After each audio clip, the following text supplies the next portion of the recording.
I'm Hayley McQueen and welcome back to Cheat Sheet at the World Cup, your daily bite-sized breakdown of the biggest stories from the USA, Canada and Mexico. Here's what you need to know this Wednesday morning. England are in action at 5 p.m. this evening. They play DR Congo for a place in the last 16. We'll find out how both sides are shaping up for the game in Atlanta. If they win, they'll play Mexico, who reached the last 16 after beating Ecuador 2-0. Elsewhere, Kylian Mbappe and Erling Haaland both scored to send France and Norway through. And we'll also look ahead to tonight's games as Belgium and the USA both look to progress. But we start with England, who are hours away now from their round of 32 game against DR Congo in Atlanta. It's a 5 p.m. kick-off here in the UK, so no doubt a lot of people will be finishing early to watch it. Let's hear now from Kaveh Solikol out there. Sometimes at a Thomas Tuchel press conference, you feel like an England player at a team meeting. That's because he goes into so much detail about the opposition. He said that Congo would be very well prepared, well disciplined. He expected them to play in a 5-3-2 formation. He said they'd be well organised and very dangerous on the counter-attack. You also get a sense of how he boosts the confidence of his players. In the press conference, he said, "My players need to enjoy the pressure. They have to trust in our quality, and they also have to respect our opponents." After a couple of minutes of this, a journalist will ask Tuchel a question about Jude Bellingham or Harry Kane, and you suddenly realise that you're not an England player in a team meeting, you're just a journalist in a press conference. And because this is such a big game, the press conference was absolutely packed and everybody wanted to ask a question. There were lots of questions, as you'd expect, about Congo, about injuries, about the issues at right back. And there were a lot of questions about penalties. Of course, we know that the Netherlands and Germany have been knocked out of this World Cup on penalties, and everybody wanted to know how England were going to approach the prospect of a penalty shootout. Had they prepared for penalties? Well, Tuchel basically said, "We've got this." He said, "Don't worry, we've been practicing them. We've also been following the FA protocol that has been put in place for quite a number of years, I think under Gareth Southgate, about how players should deal with penalty shootouts. Because, of course, England used to have a really poor record in penalty shootouts. The FA and Southgate wanted to do something about it. So they put these protocols and this blueprint in place, which the FA now follow, and Thomas Tuchel follows as well. Perhaps something that the German FA may want to have a look at too.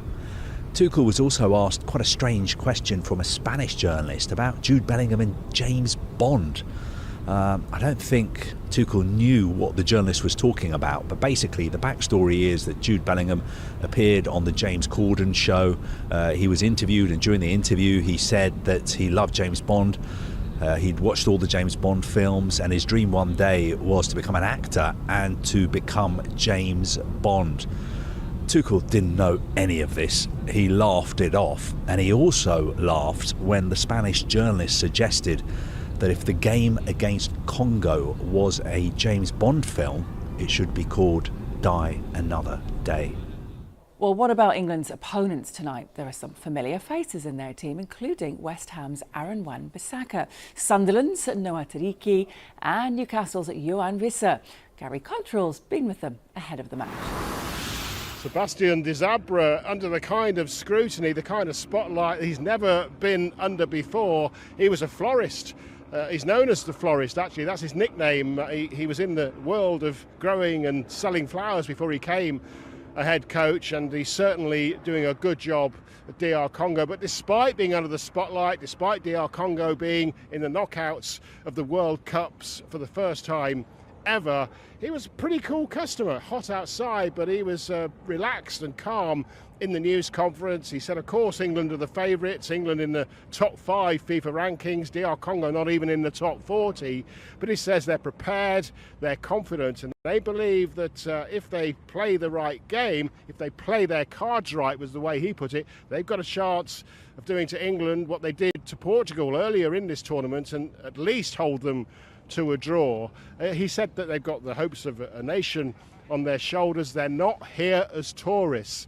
So confidence all round as far as DR Congo are concerned. It's a very, very hot place to have a game of football. It's a lunchtime kickoff here. It's been called Hot Lanta by the local news services because it's hot at the moment, even for this time of year. A bit of a heat wave going on, 90 degrees Fahrenheit today, going to be similar, I think, ahead of the match. Luckily, though, the game is taking place under a roof and with air conditioning, so 23, 24 degrees Celsius, perfect playing conditions. England, of course, expected to win, but they won't want to take DR Congo lightly. So, Dave, let's round up what happened overnight then, and it's yet again a bit of deja vu. Big names doing it in the big games to progress through to the next stage. Yeah, where should we start? Should we start with Erling Haaland, shall we? Let's go. Before we get on to Kylian Mbappe doing the business. Norway beat the Ivory Coast by 2-1. It was billed pre-match as Jan Diamande of Ivory Coast against Erling Haaland of Norway. And Diamande, of course, at RB Leipzig. But it was actually another Leipzig player who opened the scoring and actually probably looked a little bit better than Diamande on the night, and that was Antonio Nusa of Norway. He put them in front.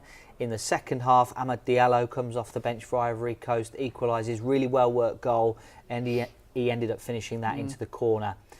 So it was looking like it might be heading towards extra time until Erling Haaland got the winner with 5 minutes to go. He has got an incredible scoring record at international level, 60 goals now in 53 games, and they are set to play Brazil next. Oh my gosh, right. Favourites, France and Kylian Mbappe. Yeah. Setting records again. I think the all-time leading scorer in the knockout phase That's now right. as well. So, my goodness. Yeah, another record for Kylian Mbappe, as you say now. Most World Cup goals in knockout games at the tournament. He scored twice either side of a Bradley Barcola goal. France beating Sweden by 3-0. And to be honest, it could have been more. It was a completely dominant performance from France from start to finish. They hit the post a couple of times before the first one went in. And there was one chance from Michael Olise. I'm calling it a chance, but it wasn't really, because it was an overhead bicycle kick from about 15 yards just inside the box, and it hit the post. It was an incredible effort. France are just oozing quality all over the pitch at the moment, particularly going forward. And Mbappe now has 6 goals for the tournament, level with Messi, and he's now just one behind him in the all-time World Cup goal scorers list. He moves 2 clear of Miroslav Klose now. It's a battle for the ages, this golden boot between Messi and Mbappe. Sweden only had 2 efforts on target in the whole match. Completely dominant from start to finish, France in this game. And there was a nice moment as well. Didier Deschamps back in the dugout for France in this game after the loss of his mother. And there was a nice moment when Kylian Mbappe got the first. He ran over and gave him a hug on the side. That is lovely. There you go. What might not be so lovely is if England face Mexico, because my goodness, that atmosphere in the Azteca was just quite something, wasn't it? With them progressing through and again making history, the fans absolutely loving life as Mexico fans right now. The atmosphere looks absolutely electric every time Mexico take to the field. Their first knockout win at a World Cup since 1986. So 40 years they've waited for a knockout win.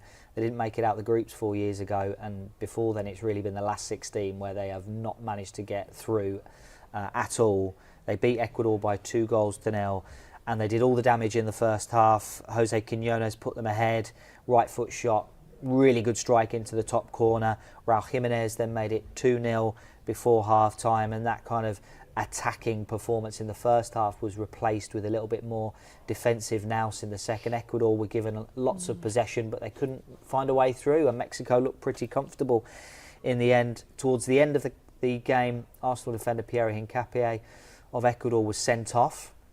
He becomes the second player in this tournament to be sent off after Miguel Almiron for covering his mouth in a confrontational manner.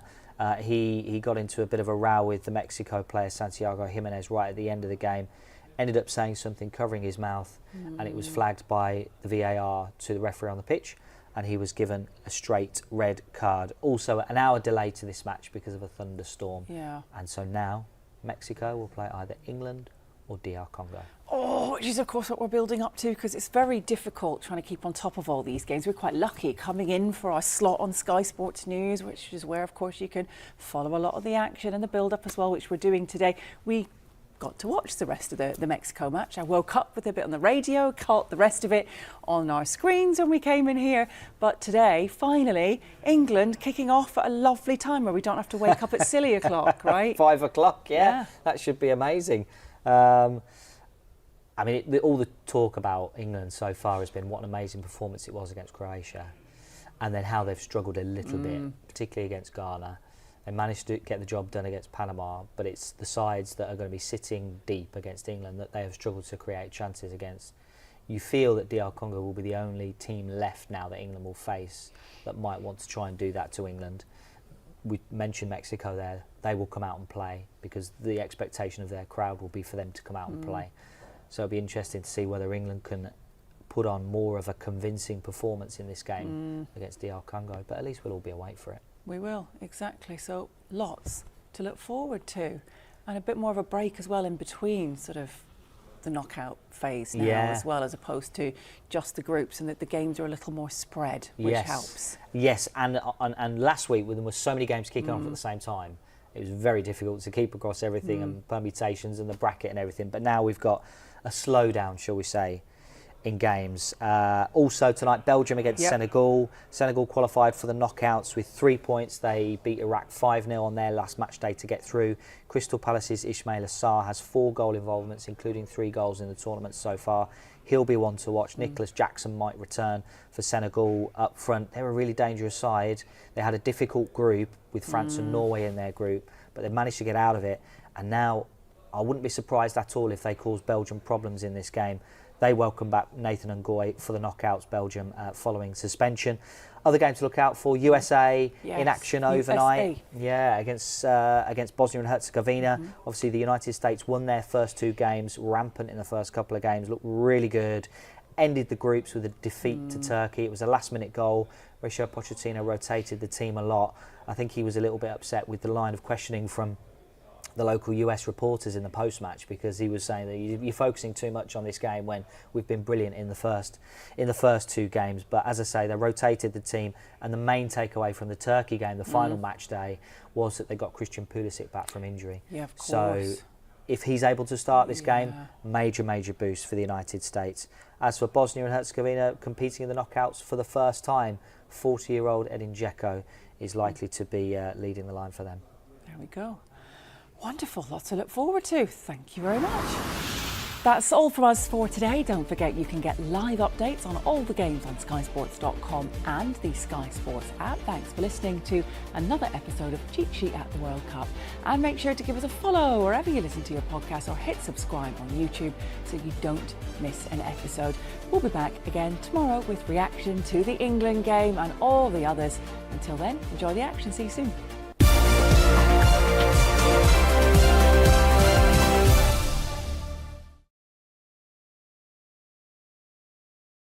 What have you made of England so far, Ange? Look, I think they've come through the group with more positives than sort of negatives. It's never smooth when, apart from if you're France, and everything seems to go pretty smoothly. But I think Thomas Tuchel will be pretty happy. The one concern may be the couple of injuries that he's had, and he's probably protecting a couple of players that we don't have sort of knowledge of, and I think that's the only aspect. But I think the types of teams they've faced haven't been easy, facing low block teams, but they've still got the job done. And I think in Thomas Tuchel's mind, he would have been saying, okay, well, if we can get through that group stage and be ready with the majority of the squad in a decent physical position, but also the team in a good position. And the big players have delivered, so there's no question marks about Jude or Harry scoring at this level or making an impact. So I think they're in a good position, and I think now where you'll see the team that Thomas has picked, I think he's picked them for the knockout stages, and I think you'll see that come to the fore. What have been the positive signs, do you think, JB? Well, I think Ange just said it there. I think, Jude coming in, and also getting through the group. I know it sounds like everyone would say, oh, you should do, but it's a major tournament and it's been difficult. You can't sometimes emphasise enough to probably people at home, you know, how difficult it is to break down teams when they are so deep. There isn't a lot of space. And yes, you know, could England move the ball a little bit quicker at times? Absolutely. But when teams have come out with almost no intent to really come out and attack, you know, it is a difficult proposition. So I think there are almost two phases of this tournament. Get through the group stage, tick, done it. And then once we start going through, then I think games will open up a little bit towards, you know, certainly the latter stages of the tournament. And I do think that suits the profile and the personnel that Thomas Tuchel's picked. We've seen changes with the wide players. How do you think that England can be more positive, or is it just to wait for a team that allows it? Well, again, I think ball speed is the big one. Again, being a winger, you know, we speak a lot about, you know, players maybe not being positive enough, but it's about, can we get the ball out to those wide players quick enough? And then here you see Marcus Rashford, he's keeping wide, but it opens up those little pockets of space for those midfielders to run into. Again, you know, quick switches of play. Now it's about being positive. And again, being at the game, sometimes you get a different picture, Laurie, you're watching, you know, the whole thing. And I thought Marcus Rashford was really, really positive. Every time he got on the ball, tried to make things happen, Saka at the back post. But this is what I think England needs to do better. Sustain periods of pressure. Sometimes it is about, you know, good delivery. It's not just sling it in the box for the sake of it, but put the opposition backline under pressure. And I love this. You know, if there are times where opposition's a little bit higher, a willingness to run in behind, and then he's got the one-on-one ability. This is probably the only question mark so far from the wide players. Can we find a little bit more quality when we do get in behind? Because we haven't had loads of chances, so we really have to maximise those opportunities when we do get in there. OK, well, Thomas Tuchel is going to be making the big decisions ahead of England's clash with DR Congo tomorrow, and he's been speaking to Gabriel Clark. How's fitness? My fitness on the highest level. The players? The players as well. Reece is trying individually at the moment. Jarrell is trying individually. Trained both individually. But let's see. The clock is ticking. It will be a tight race. Everyone else is surely available. Did you come through the toughest group when you look at this World Cup? One of the toughest, yeah. We go into another part where it's not glamorous. This is not the glamorous part of the tournament. This is where you need to get a result. You need to get the win. Things can still be tough because our next opponent is pretty much a copy of the last two. Very physical, happy to defend, very disciplined. So this is what we're facing. We've talked a lot about getting through the low block. What then have you been able to work on that you hope on our patterns will have evolved? On our patterns, it's not the time to learn something new. It's the time to step up as individuals. It's the time for our 5 offensive players to step up and show individual qualities in key moments. You mentioned 5 attacking players there. Jude Bellingham shifted his role a bit in the last game. Will that continue? Declan will be on the pitch. He will. But will Jude be playing slightly differently, do you think, based on the previous performance? If he plays, you will have to wait until you see it. England have gone 5 halves without conceding. Yeah. Some say, the defence has looked too open. Yeah, what do you think? I understand. I even agree. We took a very brave approach, but we see a little bit of overcommitment into high press. So we need to pick our moments now better, more carefully. We will build a solid foundation to go through knockout. Sometimes you know your best team coming to a tournament. Sometimes you find your best team. What is it for you? It's quite normal. I think it is both. I knew my 15, 16 starters, and then you're always open for surprises. You're always open for someone to step up and take his spot, and this can happen any moment. You're into a very complex part of the English football psyche now. The penalty shootout possibility. We've lived it and breathed it, and it's got better in the last generation. Have you tweaked anything? No, there's a reason for it. There's a process in place since years, and we worship this process, and we followed the process, and we are fully prepared for that. If it is necessary to win, we will do that.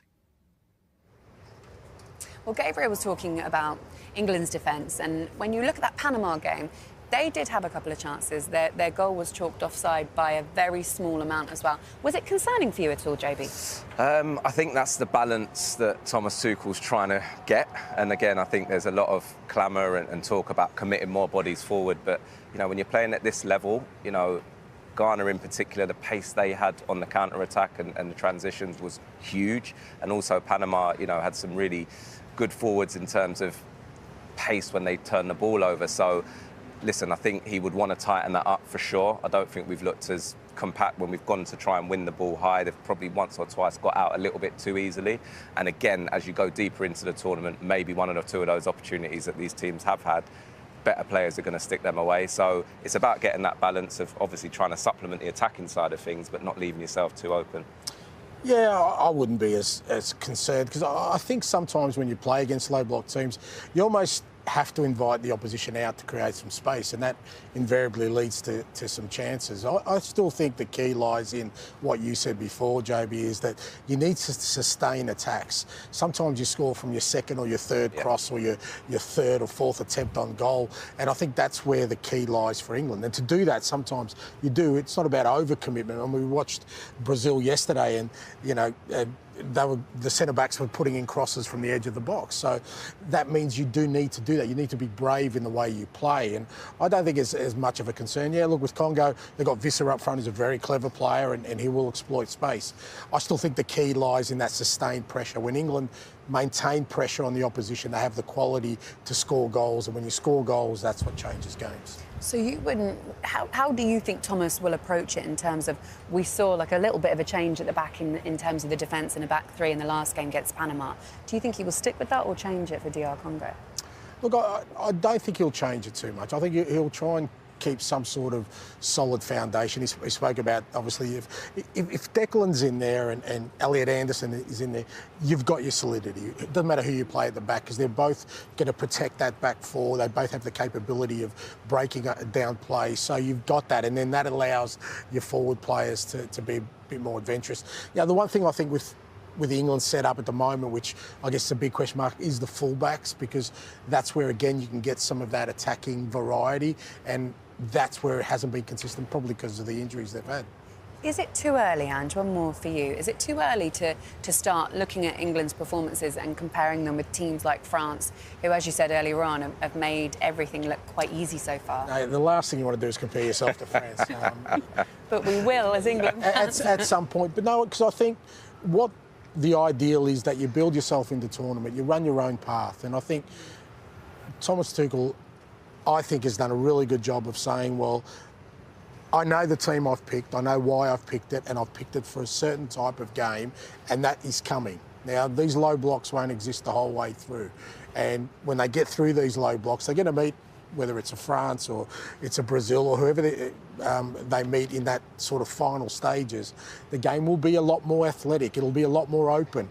And all these players and all these question marks will then, that's when you're going to judge it. So, I don't think he'll be measuring himself up against anybody else. I think he'll be looking at their own path and what they're trying to achieve. Thanks, Thomas. It's Carway Solokol from Sky Sports News. First of all, what kind of challenge do you think you'll be facing tomorrow? Because England have never played DR Congo. And how do you need to approach this game? I think we're facing a very, very compact, very physical a team, a well-drilled team in a expectedly 5-3-2 formation, sometimes a 5-diamond-4 formation, especially with the ball, but off the ball a 5-3-2, compact block, disciplined defending, change between high press and low block, very devoted, very disciplined, well-drilled. So very dangerous in counterattacks, very direct in their approach of play, can play not shy to play long balls into the depth, make it a running game, make it a game into second balls. A team that didn't allow a lot of chances, didn't allow a lot of goals against teams like Colombia and Portugal. So that's basically what waits for us. We know where we are. We know that it's now the moment to find ways to win. It's the moment to dig in. It's the moment to be patient and to do what we do on highest level. They have the capacity to make their life difficult for everyone. They did it to Portugal and Colombia. So the mindset is clear, and we're ready for tomorrow. Sammy, over there. Hi, Thomas. Hi. Can you update us, please, on the availability and fitness of Reece James and Jarrell Kwanzaa ahead of tomorrow and then later on in the tournament as well? They're getting close. They're getting closer and closer. I saw both of them on the pitch. In the nature of the injury, Jarrell is a little bit ahead of Reece, but the race was close even to make it into match squad this time. So we need to make sure that we have more matches. That is the main focus, and then they will be available very soon. Can we go here to the left front row? Just here, sorry. Hello, Jordan.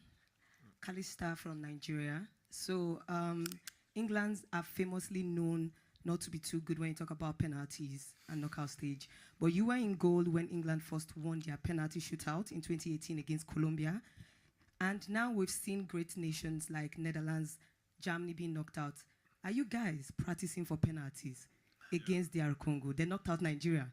No, you've got to be prepared for anything. You know, knockout football now, anything can happen. And, you know, for us as England, we want to win in 90 minutes. But if it takes 120, if it takes penalties, we're prepared. We've done all the training and we're ready for the game. Can we get a second row here? Hi, Coach. Gospa from Nigeria. In your group, you only drew to Ghana, which is an African team. You'll be facing DR Congo tomorrow, another African team. And how do you intend to break their defense, knowing that DR Congo hardly gets tired? Yeah, I mean, like I said, I expect it to be very difficult. I can promise you it will not be a draw tomorrow. So this is clear. We will find the winner. And we expect a kind of a similar game, like we faced against Ghana, like we faced against Panama, a physical team, a quick team, a devoted team, a team that we arrive as favorites and they can play in the role of an underdog, which suits them very well, of course, and all this is on the table. But I think it's just important to accept all these things and then focus on what we can influence and be the best version of ourselves. We have the team spirit, we have the commitment, we have the quality to turn half chances into chances, to make crosses, difficult crosses to defend, to arrive with numbers in the box and to decide this match in maybe very few key moments. We have the quality, we have the trust, we have the belief. But we respect our opponent and we accept the situation and of knockout football, of course. Okay, James. Yeah. Hi, Thomas. James Ollie from ESPN. Good luck tomorrow. Just firstly, just on Bukayo Saka, how did he take the game the other day? Is he fit to play tomorrow? Yeah. And how much of a warning is it, do you think, for England that we've already seen Germany and the Netherlands go out at this stage? Well, it's the nature of knockout football. We have, I think we spoke before, especially the match between Netherlands and Morocco sounds like a quarter or semi-final, and Brazil against Japan is for sure worth a quarter-final of any tournament because of the quality of the two teams. What it shows to me that any match, like I think Canada was stoppage time, Brazil found a winner in stoppage time, it was equalizer in stoppage time for Morocco, then it went all the way, Germany went all the way to penalties. I think it can calm us down in a way. It's just narrow margins. It's just like tight football matches, and it helps us not to over-expect. It helps to put it in the right framework. What is happening in this World Cup and in world football? Teams are well drilled. Teams defend on highest level. Teams are well prepared, and it's difficult it's difficult for any team to break teams down, especially when you arrive as favorite, especially when you face teams who have nothing to lose. That's just it. For me and for us, it almost helps us to calm our minds, to accept the situation and make the most of it. Hi, Thomas. Joe from Sky News. Jude Bellingham and Harry Kane have produced the decisive moments so far in this tournament, but how important is it that other players step up and take some responsibility? It would be ideal, but honestly, I have no problem if the two continue. That's what key players do, and that's what key players do in key moments, and in a phase of the tournament where we are now, where you dig in, where you relentlessly do what you do, even if it's hard to maybe accelerate the match. It's hard to find clear-cut chances. You rely on your top quality players in key moments. We have a lot of them, and if the question is if we can step up with other players, yes, we can. Everyone is aware. Everyone is ready to go. We will have a lot of offensive players tomorrow who can take these opportunities. We have players to finish it off from the bench, and we will need all of them. If we can have just a quick break there and ask the photographers to leave or at least sit down and keep the cameras down, that we have open areas that also the guys in the back can ask questions. Thank you. Hi Jordan, it's Andy Kerr from beIN Sports. Jordan, how do you feel about playing here indoors tomorrow, and how difficult have your teammates found the last couple of games in the heat and the humidity physically? I think we've been fine, to be fair. I think the Miami prep camp's done us wonders, and we're ready for anything. Yeah, for me it's ideal. It's indoor, like the Dallas game. It was nice, not too bad. And the last two games we've been raining and stuff. So yeah, we're ready for anything and prepared fully, and that's why we've got a great team around us, the staff, the support system we have as England. They give us the best opportunity, and it's about us showcasing it on the pitch. Ken, if you can pass the mic back behind you, sorry, Andy. And we'll go at the back first though. Coach, yep. Tom Bachmann, German press agency. Obviously, I have a question about a penalty shootout. Like Jordan said, you're doing it in training. You prepare for those kind of situations. Can you please give us a little bit more insight how you do it, like how you simulate the pressure and stuff like that? I think it's very difficult to simulate the pressure. So we train what we can train. Jordan is absolutely right. The FA has a program in place since years. We follow this program into detail, and it's just an important and a very specific part of football that comes into place in knockout matches. So yeah, we are prepared. We know the process, and players know the process, and we are prepared as much as you can prepare it. But yeah, if it happens in any environment to walk up here, I heard Thierry Henry say he can't remember his walk up in his first penalty shootout for France. He can't even remember anything from the middle line to the penalty spot. I think you cannot train that, but it comes down to execution. It comes down to repetitive action. It's a set piece, so of course we trained it.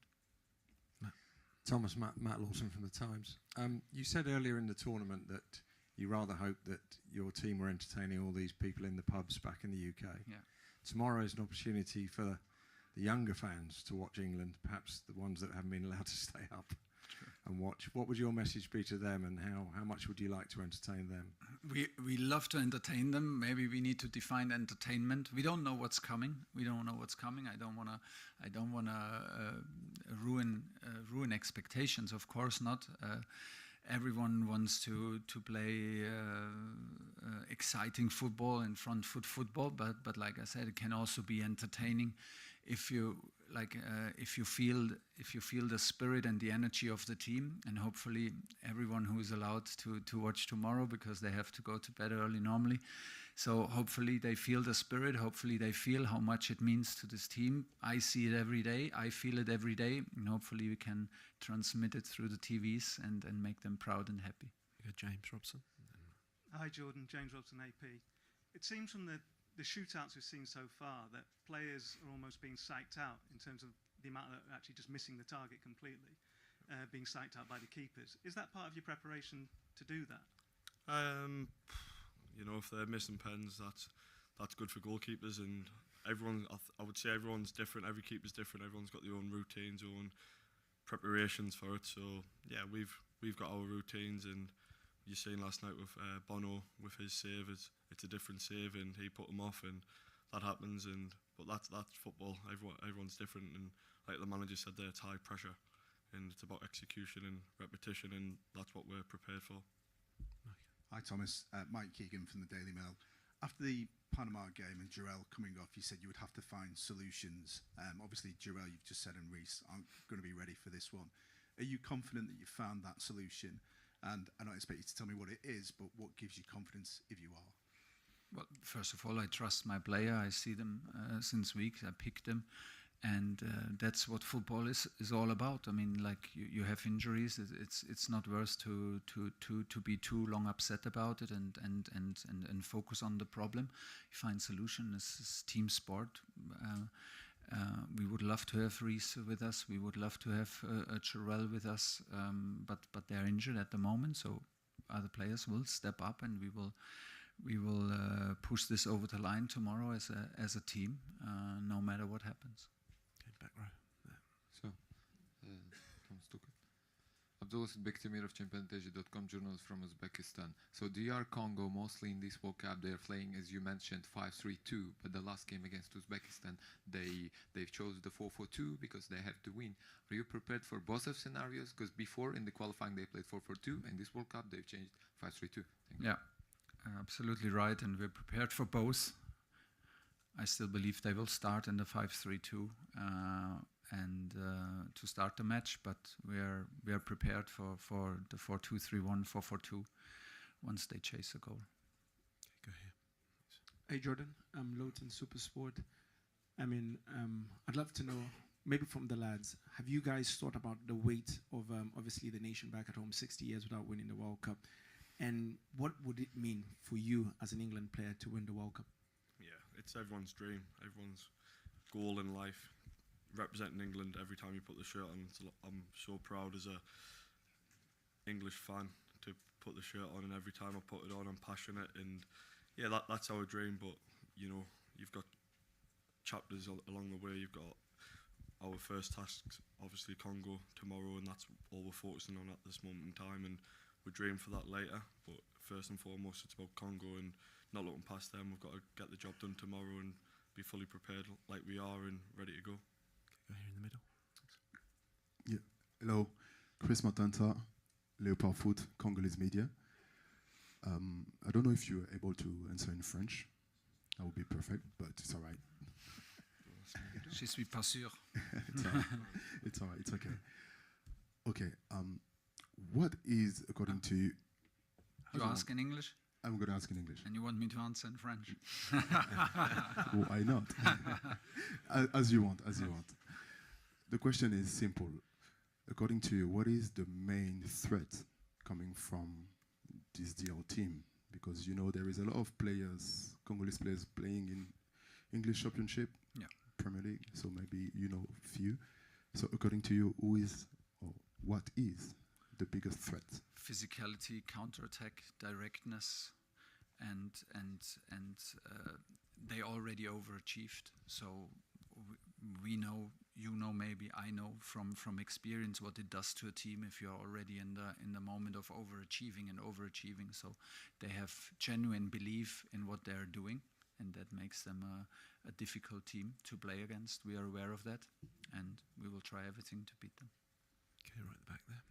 Here to Jordan in Spanish, if it's possible. I can't speak Spanish. No. Answer in Spanish. Only the question. Santi Retortillo para FIFA.com. Acumulas 6 clean sheets en la historia de la Copa Mundial y mañana si lograras otra entrarías en el top 10. Bueno, te quiero preguntar por este hecho concreto. Has hablado antes un poco que lo que supone representar a Inglaterra, pero un poco de este hecho y lo que es para ti el estar tanto tiempo en la selección.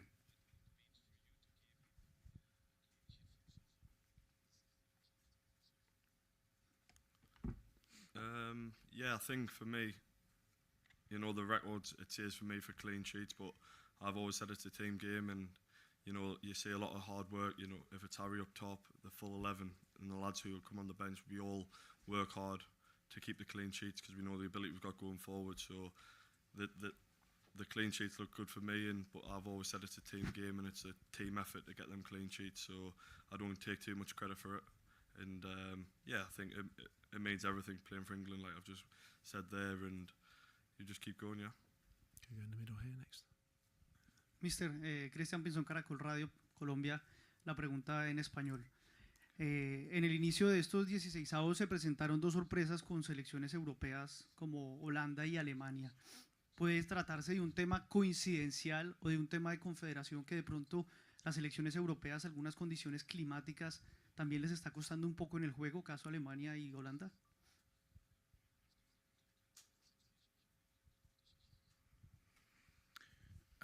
I don't know yet. I think it's very difficult for European teams to win a World Cup in the US per se, and it's got more difficult because there's one more match. We got lucky so far. We played indoor matches and we played in the rain in Boston and in the rain in New York, while the days around our dates was very hot. So yeah, we feel the heat and we accept even this. We don't use it as an excuse, but it makes things for sure more difficult. Go ahead, next. Hey, it's Megan Hall from USA Today. This question is for Jordan. As a player, how do you deal with the pressure that comes with each game as it increases? Obviously, you go from group stage to round of 32, and perhaps if you advance tomorrow and keep increasing, how do you deal with that personally as a player, and then how is the team dealing with that as well?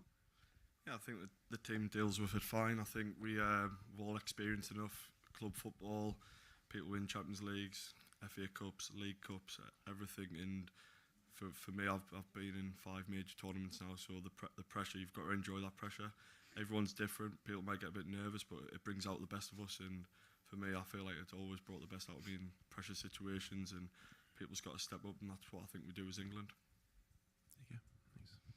Hi, Coach. The Serbia said that because England are favorites, the pressure will be on them. Do you feel that kind of pressure for tomorrow? It's a full press conference, so immediately you know that the pressure is on. It's like Jordan said, it brings us the very best in us. I love these situations. I feel it as a privilege to be in these situations. I think we can just accept it. We are the favorites.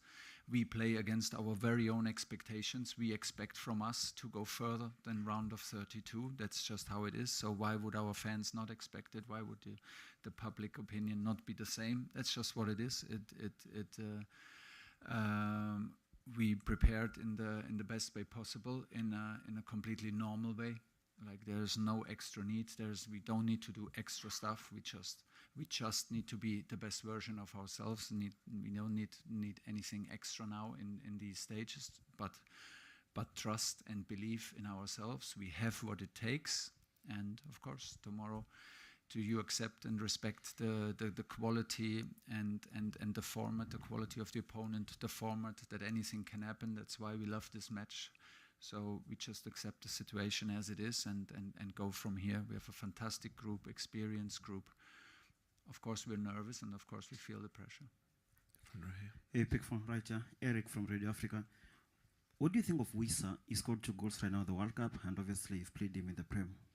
Yeah, a good player, top player. You know, got a big move last summer, and yeah, he was. I've not played against him this season, but he was very good for Brentford, and yeah, that's what Congo are. They're a proud nation with some good talent, and we're ready for the best version of them. But it's about us being at our best. Henry. Hi, Thomas. Henry Winter, World Soccer. Good luck tomorrow. Just back to our old friend, penalties. You talk about practice and repetition, but have you ever used a psychologist? Especially, or like in particular for penalties? No.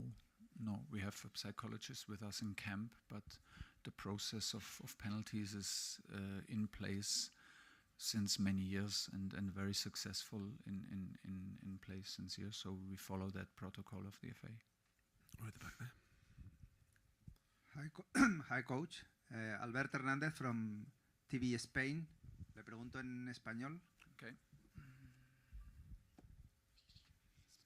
Si dice que se han preparado para el partido de mañana, no sé si una de las cosas que ha tenido que trabajar más con el equipo es convencerles de que no haya exceso de confianza por la diferencia en el ranking FIFA y la diferencia que hay a priori entre ambos equipos.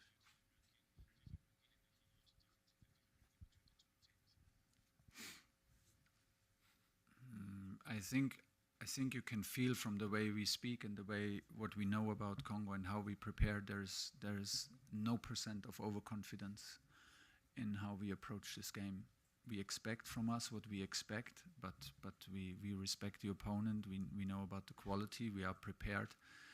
Like I said, the games so far in round of 32 speak a very clear language. It's narrow margins, and it makes me personally more calm than makes me more nervous, because that's just what it is. We are well prepared, and like I said, no one of us will arrive in any overconfidence. In the front row. Hi, this way. I have a question in Spanish, please. Okay. Jaime Ugarte, del periódico Reforma en la Ciudad de México. En un torneo tan corto como el Mundial se reducen un poco las diferencias entre equipos, sobre todo entre equipos que tienen plantillas mucho más poderosas en cantidad y calidad. Preparando el partido pude notar que Inglaterra tiene una plantilla casi 10 veces más valiosa en cuanto a jugadores que la del Congo. ¿Qué tanto crees que en un torneo como este se reducen esas diferencias entre calidad y cantidad de jugadores?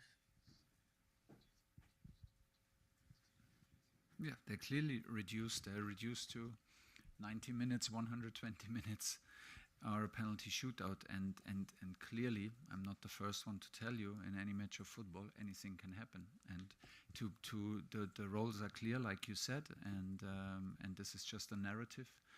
And our opponent will play in the role of an underdog, which is always the easier role. But we accept these roles, and we know how to handle it. Nothing changes for us. We will have a humble approach. We will have an approach where we focus on us and put it into the right perspective. It doesn't matter what the FIFA ranking says tomorrow. It doesn't matter what people think the game should be. We will answer the question that the game demands while the game is in play, and for that we need freedom. We need a proper mindset. We need to be calm and ready to perform. And I think we are. This is the feeling that I get, and tomorrow we will see if I'm right. Over there, please. Hi, Coach. Over here. Yeah. Over here. Marina Granciera from Gol Caracol from Colombia. You already talked about a little bit about group stage in Congo against Colombia and Portugal. I just wonder if there's anything while preparing for the game in the Colombian game that maybe Colombia did or didn't do that helped you prepare for the game. Thank you. The players saw some videos and some video clips of the Colombian game, of course, because these are the main games to focus on, but the focus was not on Colombia. It was of course on Congo. So how do they attack? How do they defend? In which areas? And what were the solutions of, like you said, what were the solutions of Colombia? So, yeah, we used these pictures. We saw the quality of Colombia as well, and it's just exciting because we see so many new approaches to football, so many new cultures. But the focus was on the two matches basically, and one preparation match. So it was Colombia, Portugal, and Denmark. Can we two patiently wait at the back? First in that corner and then in the middle here. Thank you. Hi, Coach. Davide Bernardi Dazon. I guess in the latest hour you watch Jude Bellingham audition as a new James Bond. First of all, I would like you to rate it. Yeah. I don't know. What are you talking about? I'm living in a bubble. You cannot ask me these things. I just know football. The dream of Jude is become one day the new James Bond. So okay. I would like you to say something about that. And if you have to choose for tomorrow game a James Bond movie title, what it would be? I have a suggestion for you if you want. Tell me. Die Another Day with. Excellent. I was not clever, not spontaneous enough to come up with this. So yeah, Die Another Day. Thank you. No, this way in the middle. Sorry, at the back there in the middle. Thank you. Thomas, how are you? David Snade from the 42 in Ireland. You mentioned a couple of times about the FA's protocol for penalties. Does that predetermine who would take penalties, or do you ask the players on the pitch who would like to take them? No, we don't ask the players on the pitch. We know who takes them, and we will have the order in place. But we don't know who finishes the game, so that's kind of the adjustment that you have to take. But we will have the order in place. Okay, we've got time for two more before we finish. Starting at the back there. Hola, Tomás, en español, Good. por favor. Let's go. Fernando Romero para Televicentro y Emisoras Unidas de Honduras. Hace unos días un entrenador decía allí donde usted está sentado que este no era un estadio para fútbol, para soccer. ¿Usted qué opina del estadio? ¿Ha visto la cancha de Atlanta Stadium? ¿Qué nos puede decir de él? I just saw it. I can just say I cannot care less. This is one of the most beautiful stadiums I've ever been in. It's a pleasure to play a knockout football match with England in this venue. It's beautiful. We couldn't go on the pitch, but it looks fine. And anyway, we will adapt. We will adapt to what it is. Until now, everything was in conditions that were remarkable, and so we expect top conditions tomorrow, but the stadium is one of a kind. Okay, last question here. ¿Qué tal? In Spanish, please. For Jordan. Yeah, Roberto Acosta de late.com.bo de Bolivia. Se ha hablado mucho de los penales y del protocolo que tiene la selección, pero es inevitable para un arquero entrando en esta instancia empezar a pensar que pueden haber penales. ¿Te preparas de una manera particular para esta situación? Si es que se llega a dar, ¿analizas al rival, a los jugadores? ¿Tienes tú algún protocolo particular para esto?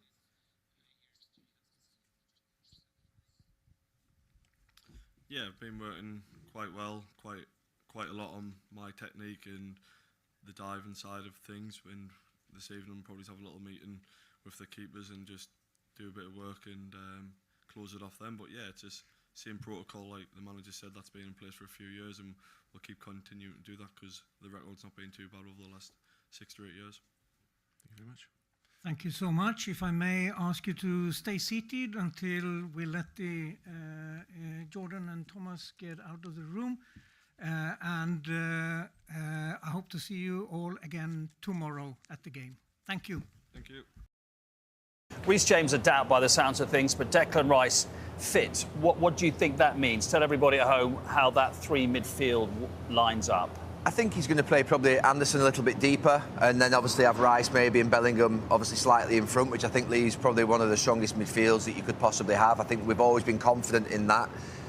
Jed Spence comes in at right back, Nico O'Reilly continues at left back, and Gay and Konza at centre back. So that four and that three, they've got to provide the foundation, stop the counter-attacks for those attacking players to go and win the games for us. What about England's midfield? Does that strike you as strong as not necessarily as elsewhere in the tournament, but pretty strong nevertheless? Yeah, I think when you look at the quality, the individual quality of those three midfielders, they are, I think, one of the strongest in the competition.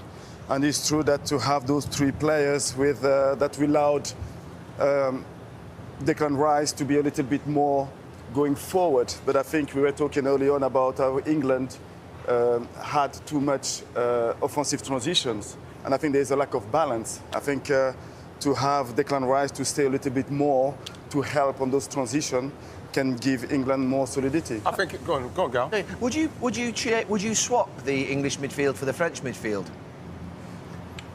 No.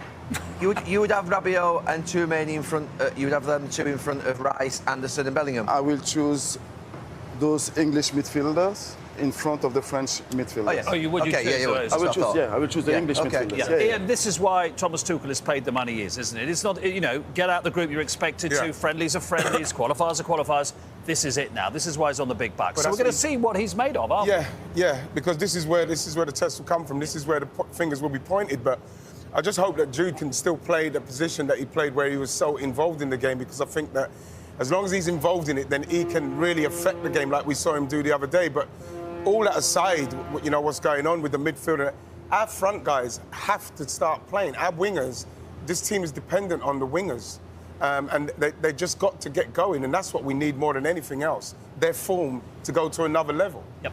And Kane and Bellingham to carry on being, because they're England's two world-class players, aren't they? That's fair enough. And I think that the other 8 players have to somehow serve them. And I agree with what Ian says about the wide players, but if the wide players are not delivering goals and assists, at least get back in and narrow and tighten that midfield and make sure that we don't get caught out on counter-attacks and that we don't get caught out defensively. So they've got to contribute in that way, but Bellingham and Kane are the players who are our stars. France have shown they mean business in the group stage with 3 wins and 10 goals scored. Mbappe onto his right foot, sensational, absolutely magnificent. He is at the peak of his powers right now. You can't stop that. You really can't. And he has more goals in World Cup knockout games than anyone. 9 and counting. He has set a new record. Honestly, Kevin, I've never seen a forward line as good as this one. Olise slipped it through. They're in here, and it's Mbappe again. Magnificent. Mbappe level with Messi in terms of the Golden Boot race. 1 behind Messi in terms of goals at World Cup finals. Unbelievable night. Right, so just to recap, the host Mexico, they keep their 100% record with a 2-0 win over Ecuador to potentially set up a round of 16 tie against England at the Azteca this weekend. France continued to look more and more like favourites. They battered Sweden 3-0. Could have been 10-0 with Mbappe, Olise running the show yet again. Paraguay up next for them. And Haaland sends Norway through to the round of 16 with an 86-minute winner against the Ivory Coast. Brazil v Norway is this Sunday. And we have just been joined by a very special guest to take us through to the end of the show. He's played as a striker for England and Spurs as well. Scored 106 Premier League tap-ins, most of them offside. It was all before VAR. Arsenal fan playing for Spurs. It's TalkSport's very own Darren Bent. Right? Morning, Benny. How are you, my friend? Nice, that's a nice intro you give me the last couple of days to tear it up. Well, cheers, Ollie. Appreciate that. Because you're a guest, we have to do it properly, you see. Yeah, right, what's happening? 106 tap-ins. It's not bad, is it? You take a couple of them. Who's quicker, Benty? Reece James or Jed Spence? Yeah, Jed Spence. Come on, Andy. You're better than that. You know that. I'm just trying to get something out of Gabby. You all right? You well? Yeah, I'm good, yeah. So you didn't work from 6 a.m, so you could have stayed up late last night watching the football. Yep. Where did you go? What did you watch? Well, so first of all, I watched Serena.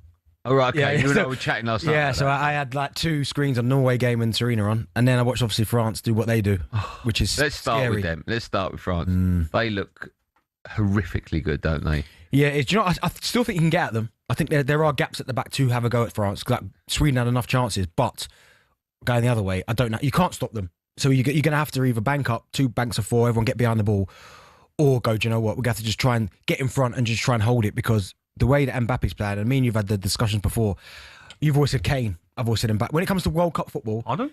Yeah, we've had this... You said Kane, I said if there's a game tomorrow, World Cup final, Kane or Mbappe, he's Kane, right? I've always said Mbappe at World Cups is just a different beast, different animal, but him, Barcola, if he could finish... I'll tell you what, I've said it, D, right? And you're right, it is Mbappe now. I've probably said it. Only now? I've probably said it because for club, it's Kane. And Mbappe don't produce this form for his club. He does it. You look at his numbers. Scorer for Real Madrid last season. Yeah, with how many? 40, I think it's 41 in 43 or something. Kane got 20 more than that. Okay, but I'm saying... Just saying. I'm just saying. The highest level is World Cup football, and Mbappe always shows up. You're right. But I just think him, Barcola, even though Dembele got his hat-trick in the last game, still hasn't quite got going yet. But Olise, he's like the jewel in the crown. He's the one who kind of makes things happen. And I just don't know how you beat them. You're right about Barcola, though, because whenever I watched him, if he could finish, that chance yesterday where he, little touch inside, chops the defender, left foot shot over the bar, if he could finish. Wow. Do you know what? Him at Arsenal, if he could finish. He was the one in the Champions League final that scared me when he came on. Because when that ball goes over, no one's catching him. No. There's him, Dembele, Mbappe, that the pace that them 3 have got. Like, Doué's not even getting a mention at the minute because he's just not up to the levels currently we know how good he is. But for France, they just look great. I do think the gap between France and everyone else is huge. I don't see anyone getting... You can't get at them, though. Well, you've got to get the ball off them. Yeah, but every game... They have conceded, I'd say, well, 3-4 chances. Right? Exactly. Good chances. If you take one, it might be different. I thought Jokeris done well the first 20 minutes. Yeah. He got in front of Saliba, didn't he? Some great runs in behind and stuff. But I just think, I just think that, if we play them, we would have to change our way. Yeah. Maybe we sit back a Yeah, bit. try and hit them on the no counter-attack. space in But behind. every team's going to have a chance against every team, right? That's just football. You're going to have chances in 90 minutes, but they're just going to have more. They just look. That's the problem we've got, and the finishing at the minute. That's the separate them from everyone else. Is that they're getting these chances and they're barely missing. Arcona's goal was yeah, good, wasn't it? all of the finishing, the side nettings, the blasting Mbappe from 25 yards with his weaker foot flies in the top corner. Was it Dembele that got a hat-trick in the last game? Yeah. I mean, that hat-trick, they're all similar goals. That seem, even that hat-trick we don't talk about. No. Can I just say as well, because you get a lot of callers, Mbappe this, and I'd rather Haaland. Mbappe's first goal yesterday, if that was R9 in the 2002 World Cup, everyone would be going crazy about it. The goals that he's scoring, the first chance offside, the way he finishes that, his 2 goals last night, 62 goals for France so far. I mean, he's the best player in the world by a country mile for me. I've said that before, but and also as well with the manager as well. Obviously, what's happened to him, like tragic losing his mother, Didier Deschamps. Yeah. It almost feels like they're playing for say more than the World Cup. So even when he scored his goal, Mbappe, and the whole team went over to the manager. I think when he's feeling the love, like he obviously didn't feel it at Real Madrid, which is even though he had a great season, it almost felt like it was his fault. But when you see the smile on his face and he's going to his manager, and they're all going over to the manager as well. I mean, he's pointing at him, he's running the way to him. I don't know how you beat that. I think as well, when you lost the last final to Argentina, how they lost it. Yeah. The Argentina players celebrating after that penalty. It was a bit spicy, wasn't it? Yeah. They'll want revenge. 100%. They would love. I don't know if they can face Argentina in the final. I'm not sure. No, they can. Yeah, they can because they're on separate sides of the draw. If they was, I've just seen the step over again. Told you, mate, if that was R9, you are right. That was R9 speciality. Step over and then goal. Yeah. Even that, who threaded the ball through? Elise. Through the legs of the defender. Incredible. We're just watching the replay of the goals now. Like Bentley says, like, you can't stop this. Look at this. They've got bodies behind the ball now, watching the third goal. Yeah, Run here from Mbappe behind. No space in behind, but they find it. Yeah. I don't think we've got that. Of course we haven't got that. I don't think we have. Don't think we got that. We're nowhere near them. Do you know what?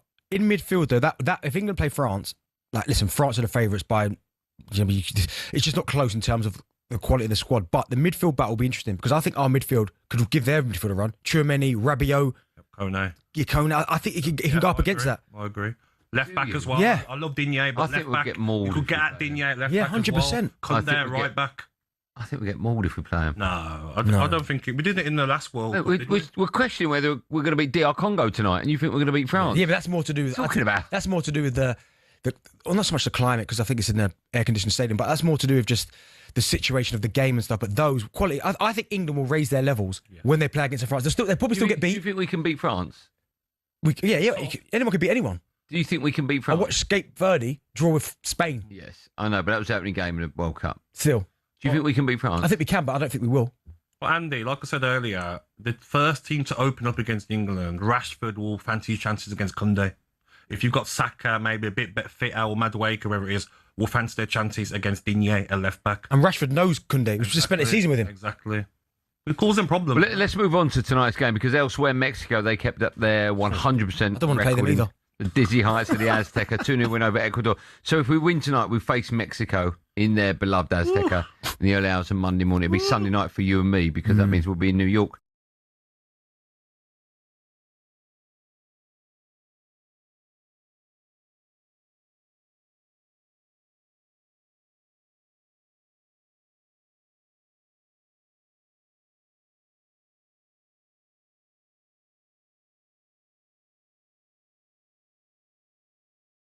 So, Tony, Reece James is out. Jarrell Kwanzaa is a doubt for this one. Do you think Tuchel's decision to not bring Trent Alexander-Arnold is kind of going back to haunt him right now? It's so easy to look at it now, right? He clearly didn't rate him as the player that he needed in this position to start the competition, or he would have brought him, right? So we can always look back now. I think the challenge for Thomas Tuchel is who is it? Is it Jed Spence? Is it somebody else?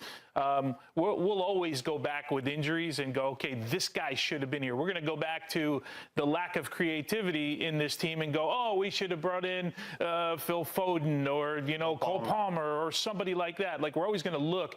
They got to figure it out now. This is the group that they have. Yeah, for me, with regard to Trent, maybe he falls into the Cole Palmer, Phil Foden category in terms of if I bring him and then don't play them, it's going to cause a lot of noise and headaches that I just don't want to deal with during the tournament. However, now that he's got significant injuries to some players, I'm sure it would be nice, especially because they have been lacking some creativity, Chuck, of having someone that can hit that pass from a little bit deeper in the field? I was so underwhelmed with England. I got to watch the game live versus Ghana, and you're talking about Trent Alexander-Arnold. That's a player that can create from you from those wide areas in service. Harry Kane was invisible in that game, and he missed a sitter. And I always attribute when strikers that are that clinical miss sitters typically, it's because they're not involved. And Harry Kane barely touched the ball in that game. And I also felt that there was a lack of creativity. They were predictable in the way that they played. Now, I wouldn't expect this English side to be predictable whatsoever when they have so many stars that are comfortable on the ball. But that's what we've looked at. And we just talked about a vibe meter with Portugal and Spain. The vibe meter with England has to be low. They've been underwhelming. They have not been a team that you're fearful of, considering that they have a Jude Bellingham and Declan Rice and a Harry Kane in the team. They just have not been a team that you would like to see play. There's no joy in the way that they've played. And we saw the same story. We saw them live against Panama just a couple days ago here. Uninspiring? We could have given the same analysis of the game that you just gave. Give me a club team right now in the Premier League that you would say compares to where this English team is performing right now. Yeah, I'll give you a Premier League comparison, Charlie. And so I did Paraguay yesterday against Germany, and England against Ghana was very similar. Germany against Ecuador was very similar. The way these teams play, and right now in the World Cup, everyone's saying these teams, you know, they are so clever. They're making the most of what they've got. They don't try and take them on at football. And Paraguay was superb. They were so disciplined yesterday. And Charlie, it's exactly the same as Arsenal against PSG in the Champions League final. You have to give credit to the way teams are playing when they know they can't beat them at football. Ghana were excellent. So I don't think if you had even more creative players, it would have been easier for any team the way that they play against them.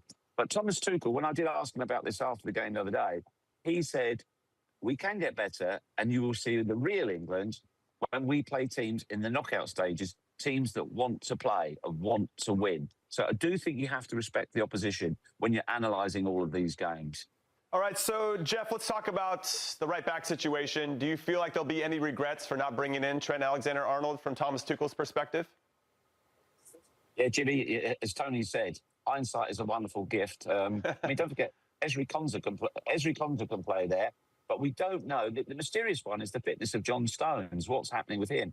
If he's not available, then there it does, become a problem. You're talking about Jed Spence going out there. So then Nico Riley will go left back. So they've got enough to cover, but there's a big difference between cover and having a specialist fullback.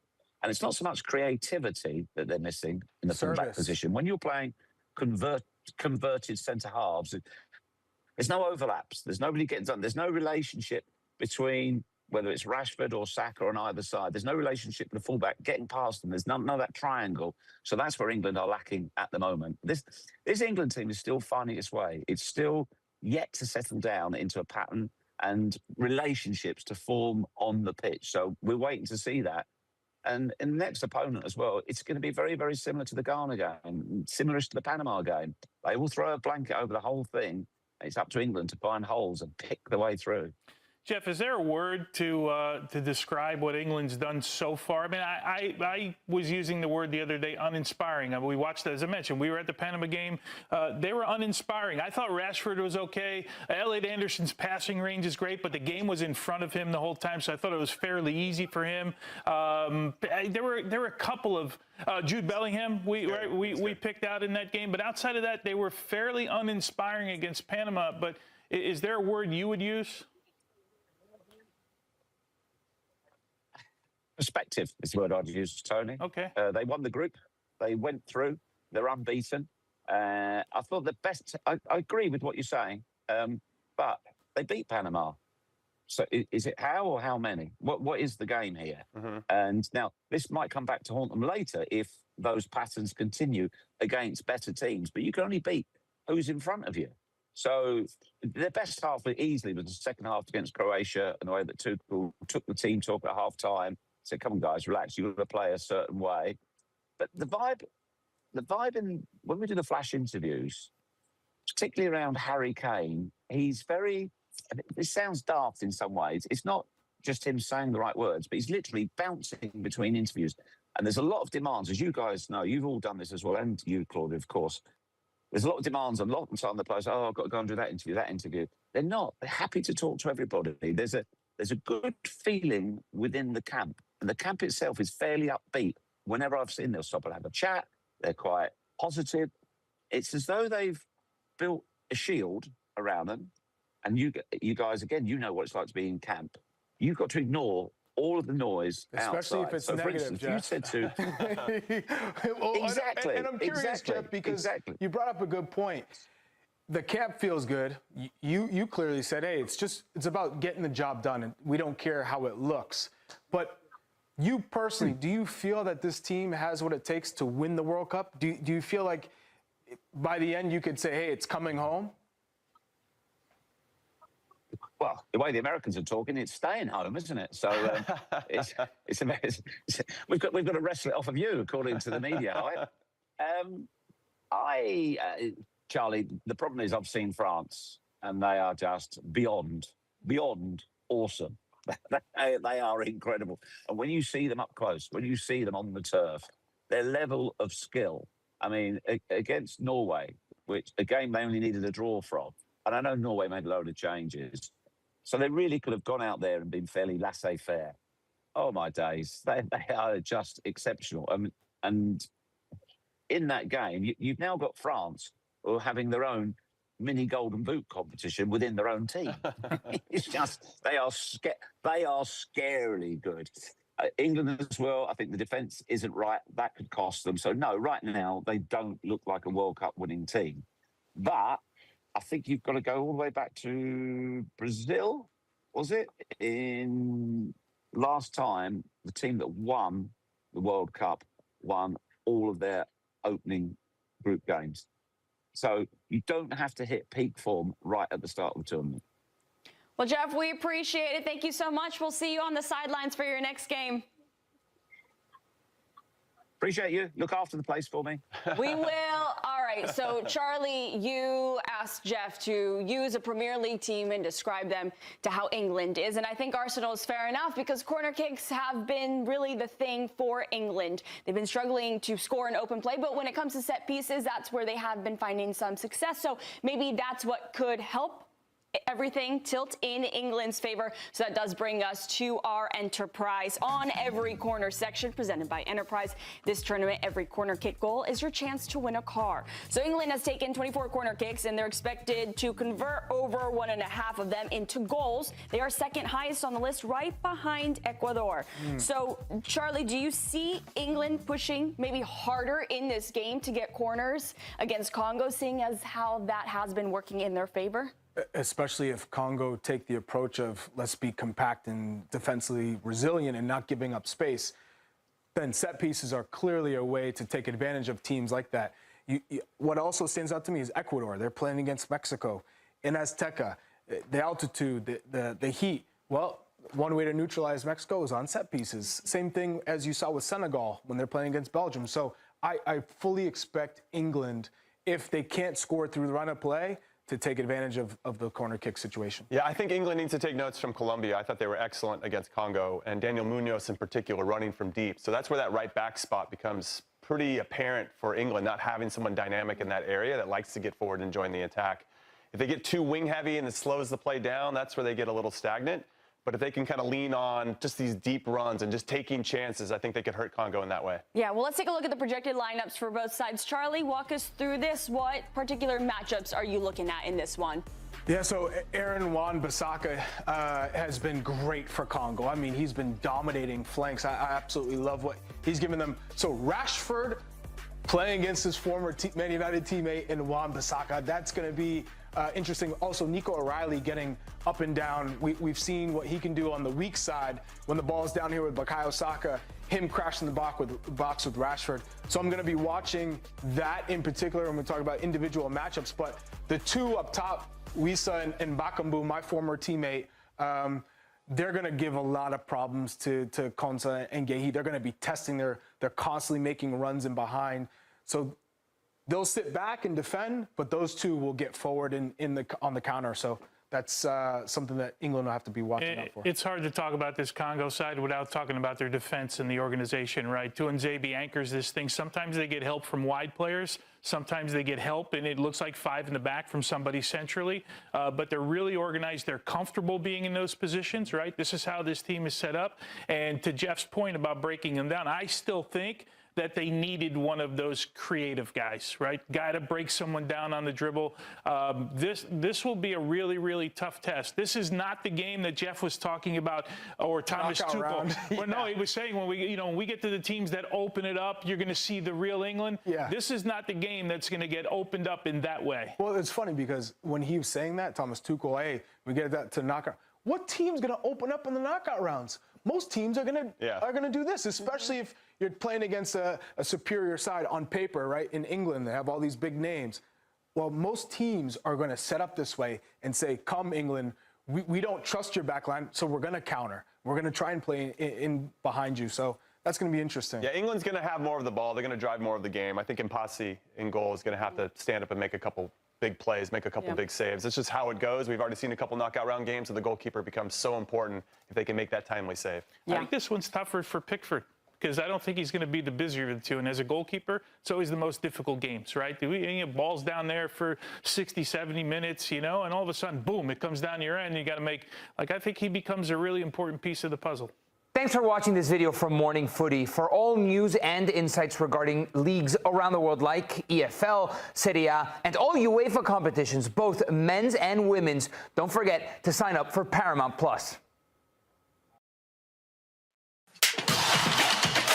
Singing Wonderwall in the stadium. He's hip still. Yeah.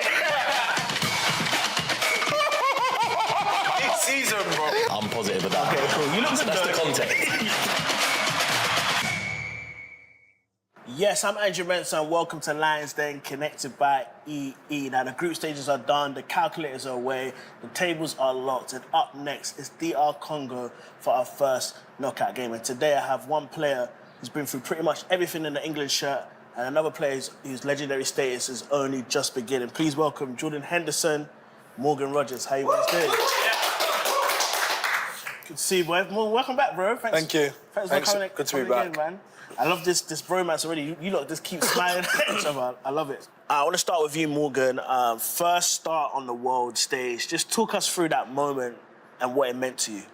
Yeah, it was really good. Obviously, it's something I wanted to do at the start of the tournament, and you just itching to get it and get your opportunity and get your chance and to win, to play the way we did. Obviously, it was a difficult game. They were a tough opponent to top the group, to kind of end the group stage with starting and kind of getting a feel. I feel like I'm really in the tournament. I've really arrived now. It was a really nice feeling. Still, obviously, things to work on and to improve and to get better. But I think as a team, as a whole, we're trying to get better and get through the rounds, get through the stages to arrive at the business end where we want to be. For sure. It feels real now, isn't it? Yeah. Like, Jordan, huge congratulations to you, because you now appeared in seven major tournaments for England. So my question is, your first start in 2012, 2026, what are the biggest differences? It's a good question. 2012 was Ukraine, Poland, Euros. First tournament, so yeah, similar to Morgs now. And yeah, it was a good experience for me. Got a little bit of game time, but it was a very different environment. I felt then there was a lot more experienced players, I would say. And it was just a totally different vibe and totally different to what it is now. And I think I definitely have seen from my time as an England player over the course of the last 16 years, I made my debut 2010, the progression has been huge, really. And the biggest progression I would say is probably the culture, the togetherness of the group and how close the group has got over the years.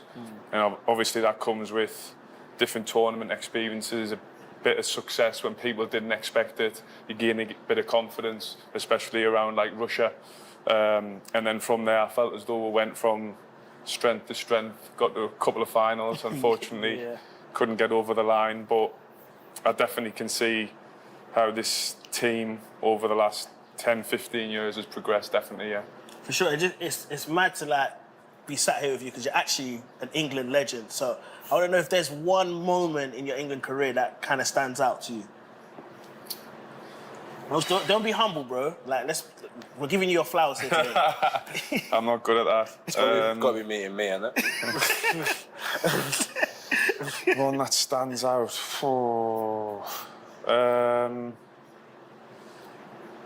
Goal in Qatar, Senegal, good goal. Yeah, maybe the goal in the World Cup was quite a big moment for me personally, definitely. Where we were, the team, how we're feeling. Yeah, that was a pretty good moment. So if I had to choose one, I'd probably go for that. For sure. Morgan, looking ahead, round of 32 game, DR Congo. What's the preparations? How are you feeling?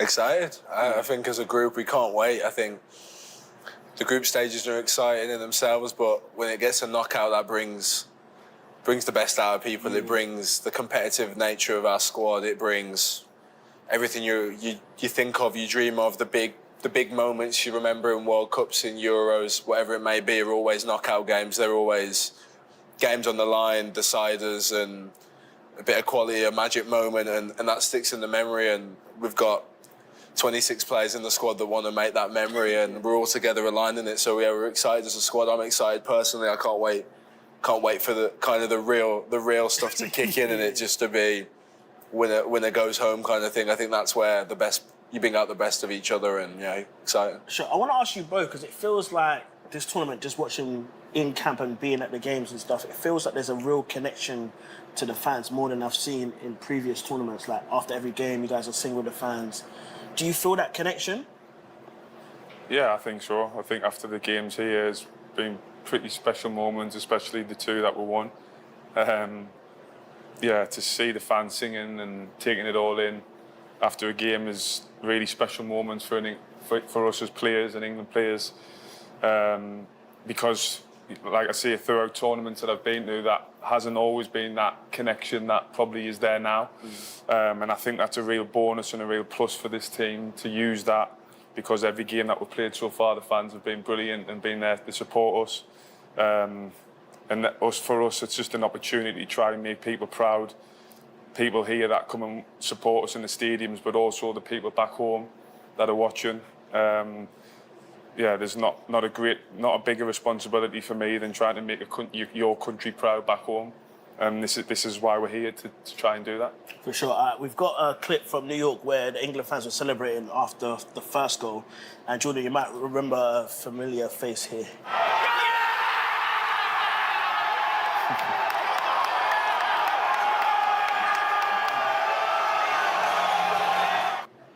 So I just want to know, obviously we have that support from the fans, but what does it mean when you have that support from maybe players that you've shared a dressing room with, ex-players that you kind of grew up watching? How does that make you feel?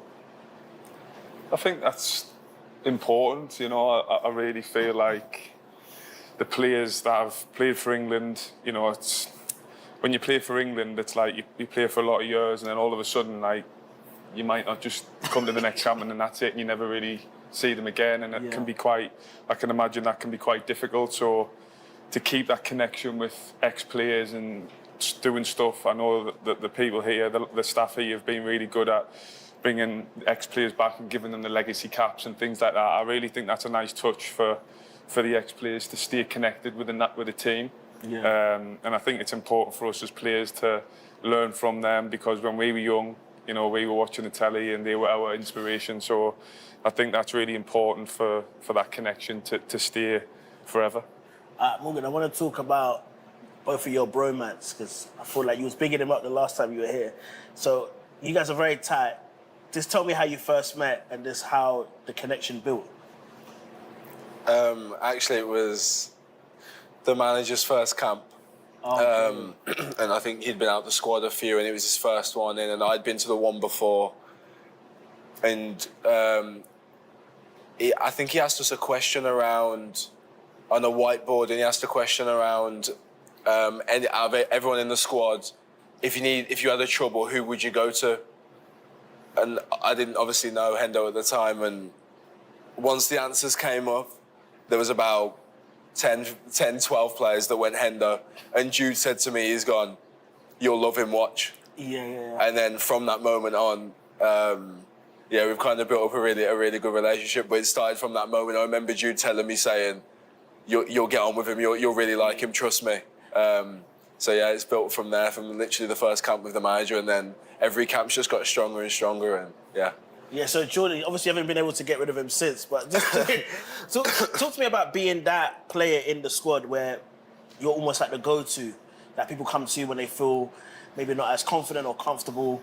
I mean, is it something that you always felt like you was ready for, or just like kind of naturally happened? He doesn't really speak to us in camp. I don't know where this is coming from, to be honest. Try and speak to him, he just blanks us. Just goes to Jude all the time. As a more experienced or older player, let's say, I do feel as though I have a responsibility to try and help the team as much as I can. Having said that, I still want to perform and train every day on a high level and be ready to play. So it's making sure that I get that balance right and making the lads feel comfortable to be able to be themselves, to feel comfortable in themselves, to show what they have done at the clubs and be able to do that when they come here, but still have that sort of edge to know that the standards and what is expected to be an England player. And also just have a laugh at times. You know, I think it's important just to relax sometimes around camp with the lads, and we'll have a really good group and we all get on really well. And it's important to enjoy that as well. For sure. Jordan, I hear Morgan's been calling you Unc as well. So have you reached Unc status? Are you happy with that? Oh, my God. He said out there as well, he said, don't say anything along those lines, but you brought it on. Bringing that into the public domain's bang out of all about it. No, I'm just saying the streets are talking, man. I'm hearing Ivan's Unc, I'm hearing your Unc. Is it true? It's respect. He just doesn't see the positive out of it. He just sees the negative. No, I'm going to have to start calling you Unc. Tell me about this new card game. We saw Ant Gordon post it. It's called Sky Joe. Yeah. Talk to me. You not seem serious here. It is quite serious. What's the game about? Jude brought it in. Yeah, serious game. I'll let you explain that, really. It's about lowest numbers. You count your numbers at the end and you have the lowest score wins. But it's strategy, taking it off the deck, or do you turn over? But you don't know your cards at the start. Because at the start, all of them are flipped over, so you don't know what you've got. Okay, you have to flip each time. And then you swap in, do you want this? But you can make rows to get rid of them. It's one for the mind. It is a good game. Who's winning? There's a few of us playing now, isn't there? There's like 5 or 6 of us playing. He asked who's winning. For real, I didn't really ask who's winning. Who's won the last 2 games? It varies. Who's won the last 2 games? I can't remember. All right, nice. I want to build a picture of you both a bit more. So I'm going to ask you some completely harmless this or that questions, and you just give me the first answer that pops in your head. All right. So window seat or aisle seat? Window. Window. For me. Aisle. Aisle, yeah? Cool. All right. Early morning workout or late night workout? Both. Just constantly working out. Serious guy. Just constantly going. I will say early morning. Just get it out of the way. Yeah. I need my afternoons and evenings to myself. Yeah. Okay. I love early morning. I haven't seen him on early morning yet. So does that come from like football? Yeah. I'm not a morning person. Oh, okay. Not at all. So what time would you get up? But because of football and when training is, I have to become a morning person. Yeah, for sure. But you're morning and night, noon, wherever. Just ready to go. Ready to go. I love that. Okay. Sweet or savoury? Sweet. Sweet? Savoury for me, I think. What's your favourite snack, though? Go on. You're dying to say it. Go on. I'm not going to say Go it. on, say I'm it. not like you. I don't call you out. Go on. Say it. No, you. Yeah, I do love a crisp. I do love a crisp from time to time. This is off-season only, guys. Don't worry. Okay, watch a series all at once or 1 episode a week?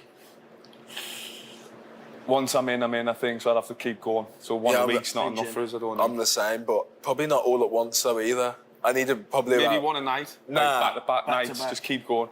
Nah. What was Two the a night. Two a night, I think. One's Two a not night? enough, yeah. One's not enough. Yeah, that's why you're not waking up early. For sure. What's the last show you both binged? Can you remember? Ooh. I watched Peaky Blinders again recently. rewatched it, yeah? Yeah, I rewatched it. What have I top. Probably say that, yeah. It's the Birmingham connection, innit? Yeah. Can't let it go. I haven't watched that, you know. You've not watched Peaky Blinders? That's scandalous. Oh, you got to lock in, man. Yeah, that is not good enough. I'll take your unk status to legendary status. Yeah. When you're ready. All right, next one. Board game or video games? Board game. Same, yeah. Board games, yeah. All right. Have breakfast for every meal or never eat breakfast again? I have breakfast for every meal.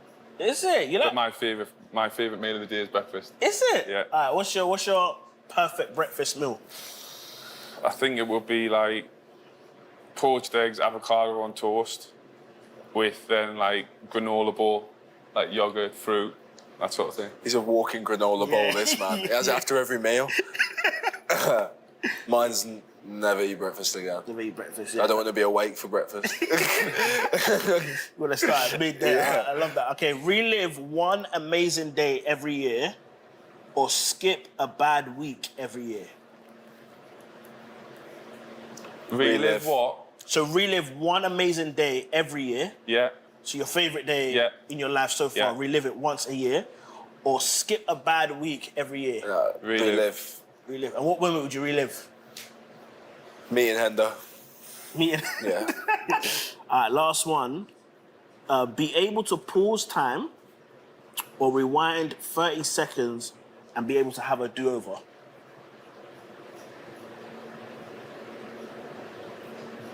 Oh. I can see you both getting philosophical here. What are you thinking? Pause. I think rewind.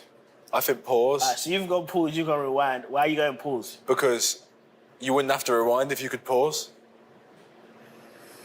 So the rewind is maybe a decision you've made or something that's happened. If you can pause it before, calm yourself, compose, you're going to get it right. You're going to make the right decision. I feel like you just want to pause so you can sleep for longer. But you're saying rewind? I'm saying rewind just because sometimes you might just forget to pause. React, and I can be quite emotional, so react and then actually go, let's just rewind 30 seconds. Okay, cool. And then redo it, yeah. No, I love that. All right, we've got some fan questions now. So this question is from a fan who was out in New York watching the Panama game on Saturday. So let's find out what his question is here. My question for you is, who was your England hero growing up? So, who was your England hero growing up? Ooh. I'll probably go with Stevie G and Beckham. Stevie G, yeah? Rooney. Yeah. So, yeah. Those are the three that always come up. Stevie G, Beckham, Rooney. The eras, isn't it, really? Yeah. That's when you think English football, it's that's the era. definitely That's kind of the eras. Yeah, for sure. All right, we've got another one from New York. Let's take a look here. Right, here's my question. Who has got the best banter in the England squad? All right, who's got the best banter in the England squad? The best banter? Yeah. Jordan Henderson. It's not even close either. It's got Jordan. People Not saying even that. close. People saying you might be going on a stand-up tour. Not even after your close. career, He's bro. not going to say him. I don't know where that's coming from. It's not even I spoke close. to my wife after this and she said, are they talking about the same person? What they're talking about? It's not even close. You're saying Henderson. Funniest guy in the squad. The best banter? Who think properly in the squad, who would be? What are you thinking? There's a couple man, like people say Nonny, people been saying Ivan. Ivan's funny. Nonny's funny. It's just different, isn't it? It's different. Anne's quite funny as well. Yeah. There's different types. Oh, yeah. And there's like duos, like Nonny and Ez together. Yeah, Like, Ez is funny. Yeah, as well, yeah. Nonny and Ez together, like they just going at it like that's funny. It's like duos and L. They're together. When they're together, they're funny. Yeah. Oh, okay, cool. I like that. The duos is good. All right, now it's time for our first game of the show. So this one is called Do You Know Ball? So it's simple. I'm going to ask you both a question in this head-to-head. So whoever can't think of the answer, loses. So you have 5 seconds to answer once your opponent has answered. So I'm going to give you a question that has various answers. And you just shout out. You go, then he Oh, goes. okay, you cool. go, Oh, then okay, he cool. goes, yeah? Cool, But you yeah. have 5 seconds Okay, cool. to answer. Okay. If you're wrong, you lose. Do you know, the first one, I'll give you 7.5 seconds. I'm feeling good today. You feel me? So just to get a feel for it, are you both ready? Yeah. Yep. Cool. So, Unc, you're gonna go first, yeah? Okay. Okay. Name every England men's goal scorer in this tournament since 2014. Yeah? You clear? Yeah. England. For England, this tournament. So not the European one, not every friendly. So it's the World Cup. 2014. So Yeah. the World Cup 2014, since yeah. 2014, every Yeah. goal scorer for Yeah. England. Okay. Yeah. Cool. Right, me Are you first. ready? Unc, you're first. 3, 2, 1, go. Harry Kane. Harry Kane's Jordan correct. Henderson. Yes. Jude Bellingham. Yes. Raheem Sterling. Yep. Daniel Sturridge. Yep. Jack Grealish. Yep.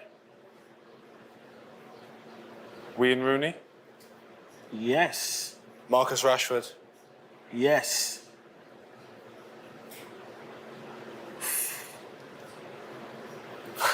There's people in the squad. There's 2 people in the Any squad. chance? 5, I'm thinking back. 4, Any chance? 3, 2. Stormzy. Oh, Bukayo you got it, Saka. you got it, you got it. Yeah. Bukayo. Yep. 5, 4, 3, 2, 1. Deck. Nah, sorry, bro. 1-0 Morgan. Alright, Morgan, you're up first. You guys ready for this one? This one is name the England men's players with at least 10 appearances in this tournament. There are 23 in total. So name the England men's players with at least 10 appearances in this tournament. There are 23. Morgan, you're up first. 3, 2, 1. Let's go. Harry Kane. Harry Kane's correct. Wayne Rooney. Wayne Rooney's Jordan correct. Pickford. Yep. Jordan Henderson. Yep. John Stones. Yep. Harry Maguire. Yep. David Beckham. Yes. Steven Gerrard. Yes. 5, 4. Marcus Rashford. Yes.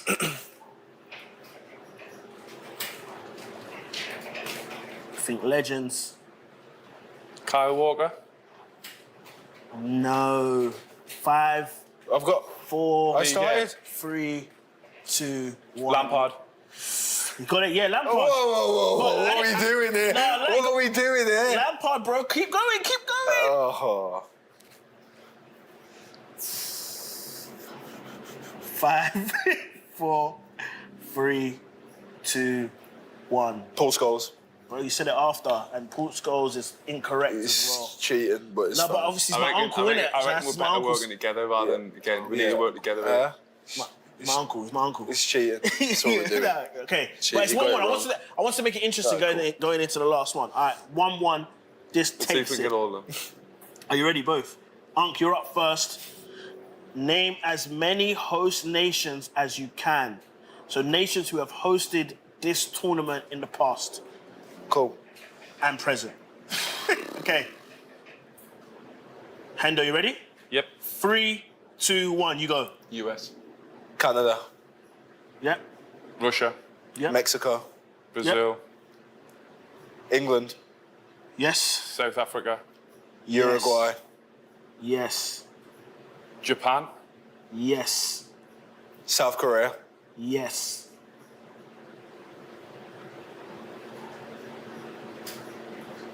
Some big names missing. Germany. Yes. Italy. Yes. France. Yes. Spain. Yes. That's a good one. Jordan, was that a recent one? Qatar. Yes.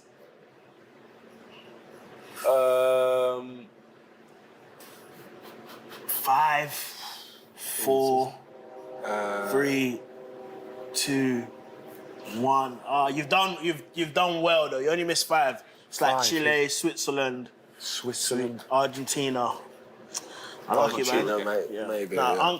Unc gets this one, man. You can have it. What do you mean? You're just letting him. Giving him old questions so he can get them right. No, come on, man. Just trying to even the playing field. All right, boys. Of course, we spent a lot of time talking about football on this show. But as you guys was mentioned earlier, there's a lot of that goes into a successful group. I just want to talk more about the culture and the standards that I've set. And I feel like, Julian, you're like a great person to have this because I feel like you might be a driving force in that. Just talk to me about how important setting standards and creating a good environment is for success. A lot of times people don't necessarily see. Yeah, I think it is really important in a successful team. And like I said at the beginning, I feel as though we've progressed a lot over the last 10, 15 years, I would say, of doing that. How people want to come in camps, stay in camps, even when it gets to like October, November time, and they might have played a lot of games, or even March. Like, I feel as though everybody wants to be there, everybody wants to play, regardless whether they're friendlies, whether they're qualifiers. And I think that's really, really important. And then when we're here, like I said, it's about having the standard set to know what's expected for an England player and what's the bare minimum, which is just, I suppose, working hard, being the best version of yourself every day. But also enjoying the journey together, helping each other, and just being good people and good teammates, really. And I just feel like this group has certainly got that. You know, I think over the past 4 weeks or so since we've been together, it's just been getting stronger and stronger. Obviously, with the games helps as well. So I feel as though this group's in a really good place. And hopefully, you know, when it gets close and tight, it can be the difference between getting over the line, you know. So I think it's really important to know each other, not only just on the pitch, but off the field as well. Sure. Now, Morgan, you said before that Thomas demands grit from his players. What does that grit look like in training? Everyone going at it, really, in the best way possible. Everyone kind of has a role in the team, has a job to do, and it's about going together. It's about working hard with each other, against each other, and pushing each other to the limit. What you don't realise is you driving standard and you being at your best makes other people be at their best, and ultimately that's what we need. We need everyone, we need a team, we need a group. 11 players don't win you a tournament. One player don't win you the tournament from one position. It's a collective, even if it's work that millions don't see, like we see it, and we know how much it means and how vital it is. So I think the fact that everyone's so in line and so ready to give their all for the cause, whatever role that may be, everyone's is completely different. It can change from game to game, week to week, but we have one task and we all know what that is. So I think that's what makes it a great place to be in, a great environment. Everyone's as important and as vital as the next man. It's no different, no matter whether you're contributing on the pitch, off the pitch, at dinner, whatever it may be, we're all contributing towards one goal. For sure. Morgan, when you was on the show before, you mentioned that, you know, after the Costa Rica game, it was a bit emotional, and then Jordan gave you a look. Do you remember doing that? Like stuff like that. How important is that to kind of like, you know, guide like the young talented players in like the right direction and making sure they like regulate their emotions in the right way? It is important. I think, you know, when you come to a big tournament, as the World Cup doesn't get much bigger, I think it's important that players feel like they can be themselves and perform like they do at the clubs, which is the reason why they're here in the first place. You know, everyone dreams of playing in a World Cup, so when you're here, you want to be the best version of yourself. And to do that, you have to have the right environment, the right people around you, the right support. Because Morgs is right, it's not easy when you're not playing. You know, for the 11 or 14 or 15 that might play all the time or play a lot of minutes, there's also another, maybe 10, 11, 12 players that aren't, and that can be really difficult. You know, being away from family for a long period of time, not being able to have the opportunity to show what you do, you know, what you do week in, week out, which is play football and perform. So it's really important that them lads feel valued and feel like they're part of the squad still. And I feel as though the lads, all of them lads, including probably me in that bracket, that you have to keep training well, keep doing the right things, keep supporting the lads that are playing. And I think we've done that so well. I've been so impressed with the lads every day in training, the day after games when they haven't played and they have to train and do extra work. Like, that's so important for me in tournament football. And I couldn't fault anybody in that category, and that's why the team gets closer and closer and closer over this period of time. Because you never know who's needed in the end. You know, you never know with injuries, different teams, different types of tactics or players that the manager may choose. You always have to be ready. And I feel as though we've got a full squad of players that at any given time are ready to come in and perform. So when you hear that, you hear a player like Jordan who's like done so much in football, won so many trophies, been a part of this English establishment for a long time, and knowing that he has, that, you know, you have his support and that positivity behind you. What does that do for you when you're training, when you're playing, and just for your overall mental? Everything, really. And luckily enough, I've been close to him and getting to know him more and more, that I can probably use it more than maybe others if you don't know him as much or he's not as comfortable with. And to kind of be in it, like, it helps me so much. Even, as I said, that look after Costa Rica, I'm disappointed in one action, but he can see the whole and he knows how to address it. He's just got that kind of calming character that he is, and it just helps me and young players massively. And because when you're younger, you're emotional, you want everything to work, you want everything to be rosy and plain sailing, but Hendo's experienced everything in his career, good, bad, ugly, great, and he even admits to me that he's not always dealt with it right, but doesn't want me to make them mistakes, and having that is massive for me, because I don't want to make them mistakes. I want to kind of make the right decisions, make the right choices in them moments, and kind of get through it and help myself as well. So, yeah, it's massive to have someone like that in the squad. Not just him as well. There's a couple of us in the squad that think about themselves, but also think about others as well, which is a hard job to do, focusing on so many things at once. But if you've got that character and that natural ability to do so, it's so valuable to a squad and to, as Hendo said, to players that aren't playing, to players that are playing. Just little micro doses of little comments, little 5 minutes, little catch-ups here and there, and little words. They mean the world to you. You might not think you'll see it at the time, but they do mean everything to you, and it helps you push on and go forward.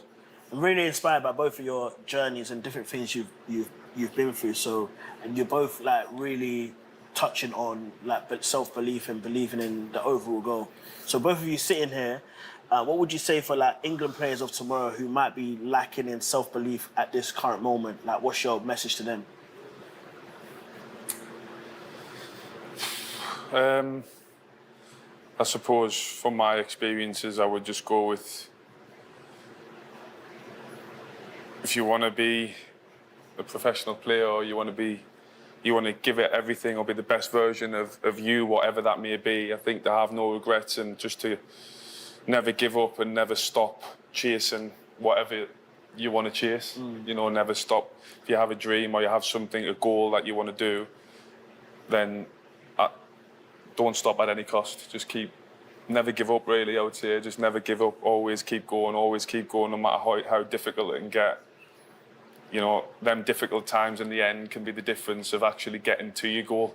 You know, it's never, if you look at me, you look at Morgan, you look at probably everybody in the squad over the career would have had tough times, whether that's at the beginning, middle, whether it's now, you know, ups and downs. And that's the difference for me of top-end players that experience difficult moments.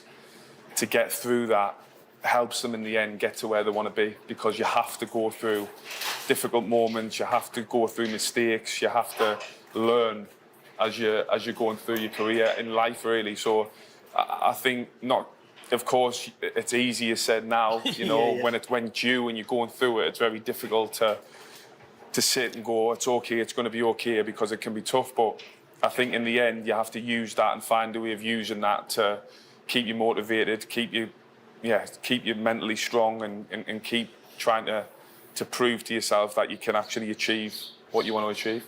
Sure. Well, that's a big answer. What about you, bro? Yeah, similar, really.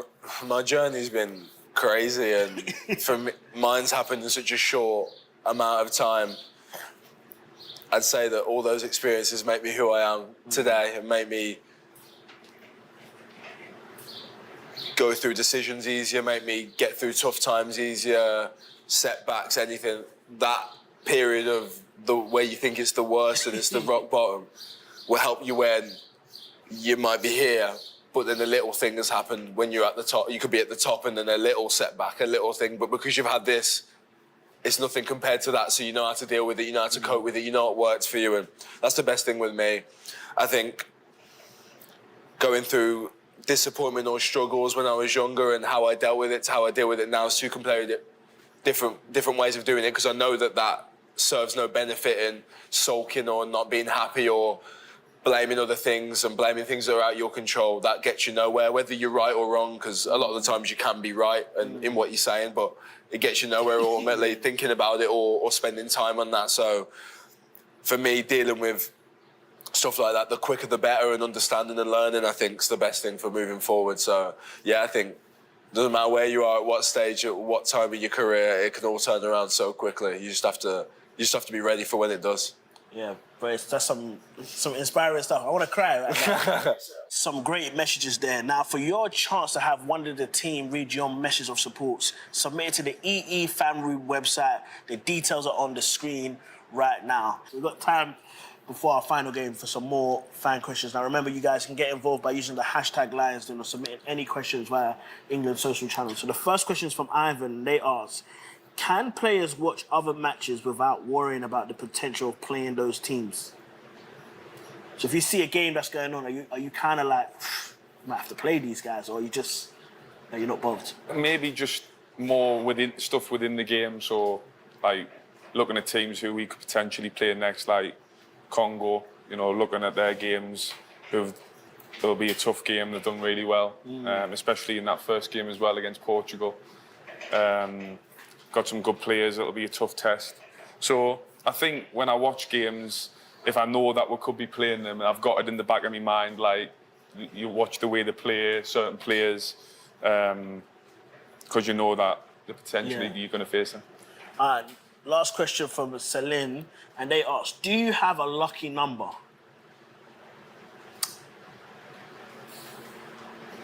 I don't know if it's lucky. Preferred. I don't have a lucky number. Well, preferred what, 17? 27 is what I wear, obviously at club. 17 is my dad's birthday, and I've always grew up liking 7 because of Ronaldo. All right, so 7 being in it's always been anything attached to 7? Yeah, it's always been something for me. So don't know if it's lucky, but I like it. Yeah, I like the way it looks. For me, I'm not sure it's lucky, but 14, just because I was that was my number at Liverpool for a long time. So yeah, I'd say that one. All right, boys, before we get to some golf, we've been feeling the love all around England, and I wanted to share a few messages with you. So first we have Jed from Tyne and Weir. He says, win, lose or draw, thanks for giving my kids heroes they can't wait to watch every match. Then we have Lauren from Bristol who's saying, get stuck in England. The support for you at home is absolutely massive. And finally, Mo from Nottingham who says, there's millions behind you. The real ones are there, win or lose. Bring it home, lads. I just want to know from your perspective, how does it feel to hear all that support coming from home? Amazing, really. I think that's what it's all about, to be honest. I probably first experienced that, I would say, Russia.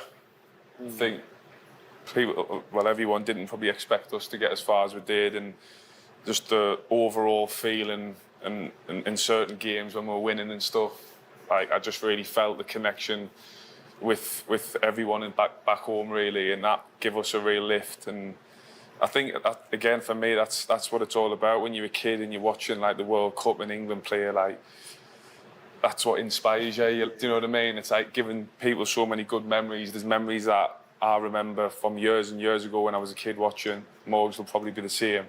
And then we have now the responsibility or the opportunity to go and do that on the world stage. It doesn't get much better, really, does it? So I'm just so grateful that I have another opportunity to be here and give memories to people like that.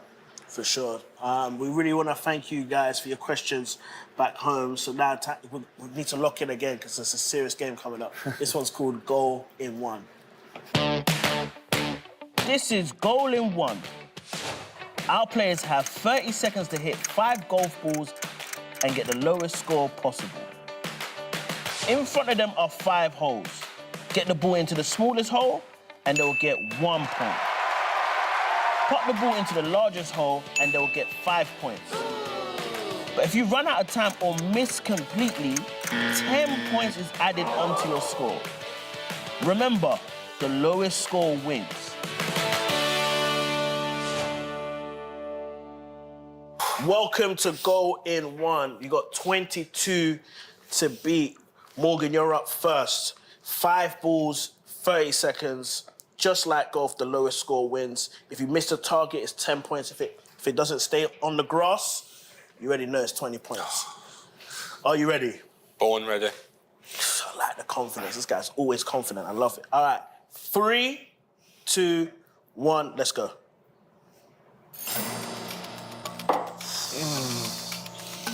Get a move on. Good, you're good. You got 25 seconds. Oh my God. Bro, you got to be quick, though. Yeah. Yes. 23. Come on. 10 seconds. Yeah. Yes. 26. Come on. Last one. Don't mind it. Nah. 29. What's it? I'm Top so 4. disappointed. 26. Wow. I'm so disappointed. That's not bad, that. 29. Nah, the first 2 though. Yeah, no, you locked in when it mattered, though. Well done. 29. Right there, you're top 5, man. And that's why you need rewinding or pause. Top 5. I've was cheating. Ebbs and Rashi were cheating. I know they've got no golf tech up there. Listen. Sometimes it's about patience. No. I don't trust them. It was good, though, man. 26. It's 26. Hendo, you ready? No, I'm going to practice first. Sorry, it's 29. Oh, you haven't? He's Okay, miles cool. off it. I can't lie. That's your practice, man. It's going to be... Country mile off it. You ready? No, one more. All right, go on. Country mile off it. That's 20. That's 20, bro. Country mile off it. You have not hit. He's going to hit all 5, though. I know what he's trying to do. He's trying to do reverse psychology, like practice. Pressure makes diamonds. Yeah. All right, bro, we have to start. Are you ready? Yeah. 3, 2, 1, let's go. Great start. I told you. Synced. I knew what he was doing. Still in the game. 13.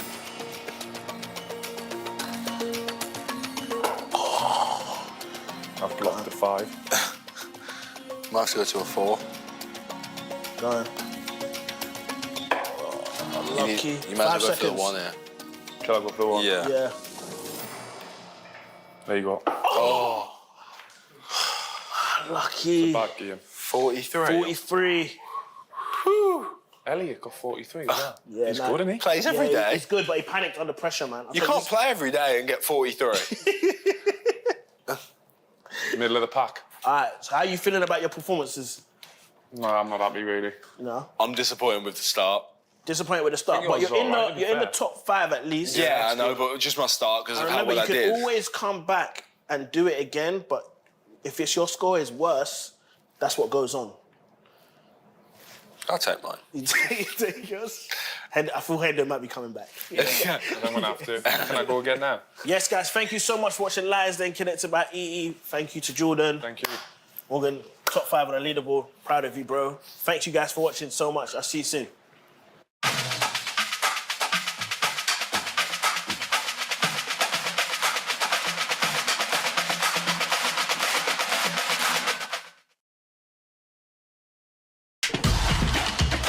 Singing Wonderwall in the stadium. He's hip still. It's season, bro. I'm positive of that. Okay, cool. You look good, That's though. the context. Yes, I'm Andrew Mensah. Welcome to Lions Den Connected by EE. Now, the group stage is behind us, and England qualify as group winners. And now it's the part where everyone's been waiting for. It's the knockout stages. And with me today, I have 2 of England's brightest talents and 2 of my personal favourite ballers. Please welcome Marcus Rashford Kobe Mania. How you guys doing? Thanks for coming on, boys. It's been a long time. People have been asking for you both, man. I just want to talk quickly about Panama. Great game. You looked really good, really sharp. Just talk to me about how you was feeling like playing. I think for us it's just about getting the job done. I think the standard of the games has been really high, and it's not been easy in any of the games, but we don't expect it to be easy. But yeah, it took good discipline. I think the first half was good, but we was lacking the final pass, final shot. And then the second half we stuck at it, kept doing the same stuff, same patterns, and yeah, we got 2 goals. See the game like that, yeah, when we're finding it difficult to break a team down. How important is it to not get frustrated and keep doing the things that you know that you're good at doing? I think you just have to try and move them as much as you can, because they're in such a solid 5 at the back. There's a lot of bodies in the middle, and yeah, if you're playing slow football, you could be there all day and they could keep a clean sheet. So you have to you have to find a balance between doing the patterns that we've worked on and also things off the cuff and trying to bring the element of surprise to break them down. Sure, Kobe, I want to come to you. Through to the knockouts, just talk to me about the feeling of the group so far and how you're all feeling as a collective. Yeah, it feels positive. Obviously, it was a tough group, but the team's very together, and as well with the coach, and looking forward to what's next. For sure. I want to talk to you both about the support from the England fans. It's been mad throughout the country, but here's some scenes from the New York game after the game.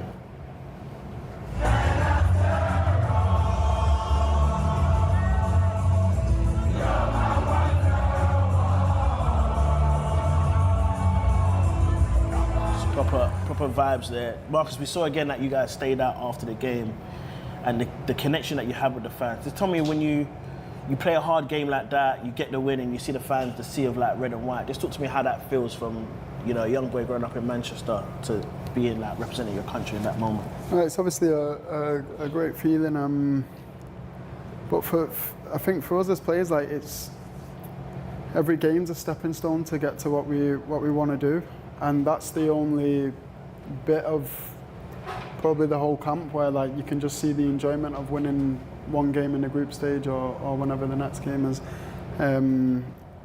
That's the one moment that you really enjoy the moment, because for us it's just you have a game, and regardless of the result you have to get ready for another game in the group stage. So it's very much on to the next one type of mentality, and the problem with that is sometimes you don't enjoy them little feelings of winning a game or getting through the group, and then the fans definitely remind us of how exciting it is and how happy they are for us. Sure, Kobe, I want to quickly go into Congo, because it might feel weird that you're coming across people like Wan-Bissaka that you've been playing with. How was your approach and thinking about that, and coming across players that you've actually grew up spending time with and playing against? Yeah, I mean, obviously they have some great players that we know, with Axel and Aaron, and we know them a bit better, so that might help us a little bit, but they're still top players. The win is crazy. And they're still a good nation, so it's a tough game, and we approach it the same way we've approached the other games. For sure. I want to take a step back for both of you. Obviously, as I said in the intro, both of you are some of my favourite players. I want to talk about Manchester and growing up in the north of England. Just talk to me about that upbringing and where you are today and how far you've come, and what kind of Manchester means to making you the players that you are today. I think not just for us, but for all the players, home is home at the end of the day, and you always have that that special connection with the place that you're from, because it helps shape you into the player you are and who you are as a person. So yeah, I just try to carry that with me wherever I go. And yeah, it's just I'm proud to be from there, and it's for me it's about the future and going forward, because your career doesn't last forever. So just enjoying it as much as I can, and yeah, but that side of it definitely never leaves you. Yeah, what about you, Kobe? Yeah, like he says, coming up in the north of England, you take the values and the things that you learn from there everywhere you can, and it's big on respect. And then on the pitch, it's It's with the ball, it's your skills, it's technique and stuff like that. So try and carry that everywhere. For sure. Can't lie, it's like it's America, man. This weather's crazy. Talk to me, Marcus. I heard that you used to be a keeper when you was younger. When did you make the change? When did you know? Now I'm actually immediately. Talk to me about the transition of actually playing. No, I think we was in a tournament and the keeper got injured, and me and my strike partner, we was already the top goal scorer, so I just thought, you know what, let me go. And then weirdly enough, it was kind of fun, but then I got bored after. So how long though? How long? Short. Yeah, couple of Very games. short, yeah. yeah. It's a couple games. It was like what, two months of games or something. Okay. But no, it was fun whilst it lasted until my team was always winning, so it was boring a lot of the time. So no, I wanted to go back out. Sure. Now, Kobe, if you had to choose one player in the squad that could play every position, including keeper, who are you picking? Every position.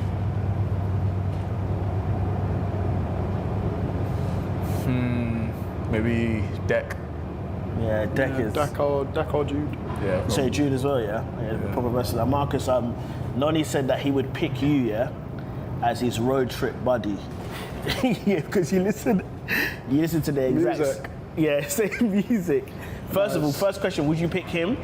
I could pick Noni, yeah. Yeah, who else would you pick? Road trip. The music's the main thing. You reckon so, yeah? Music's the main thing on a road trip. Like, I'm not really a talker, so I can talk for a little bit, but if I'm on a long road trip, like, you need the vibes. And there's no music, I'm probably just gonna sleep, to be honest. Yeah. So yeah, music's a big part in. So who you listen to right now?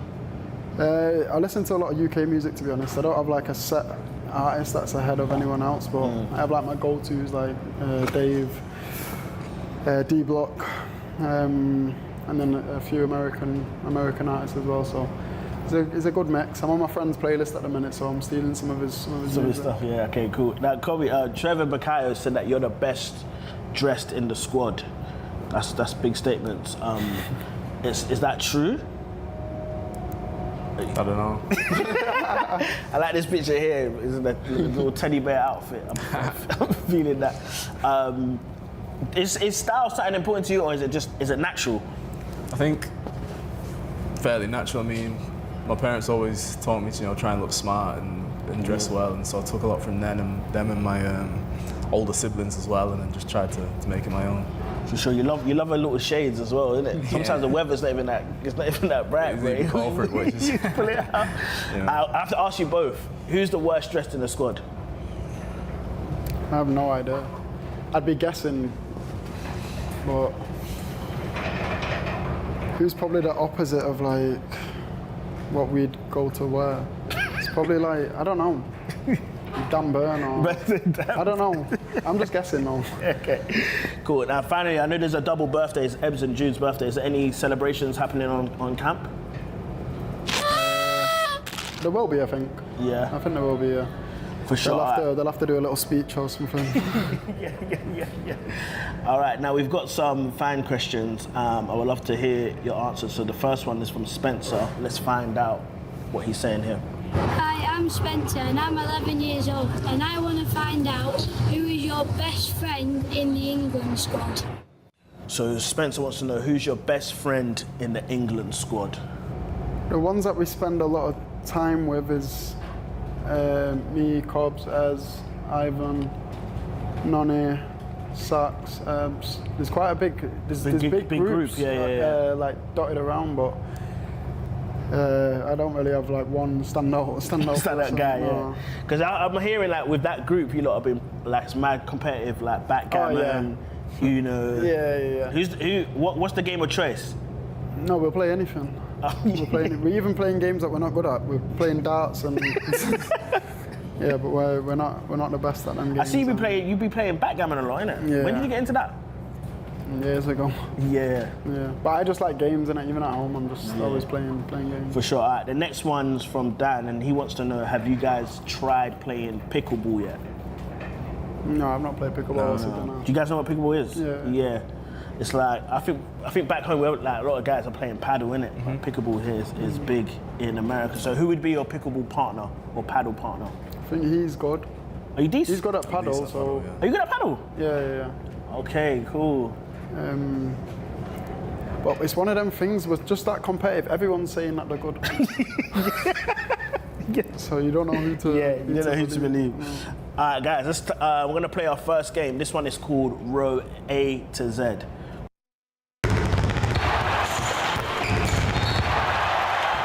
So it's kind of simple. So I'm going to give you a category, yeah, and you're both going to go head to head and go along the alphabet. So the first one starts with A, and the other goes to B, back to C, and then whoever can't think of one, the other person gets the point. Does that make sense?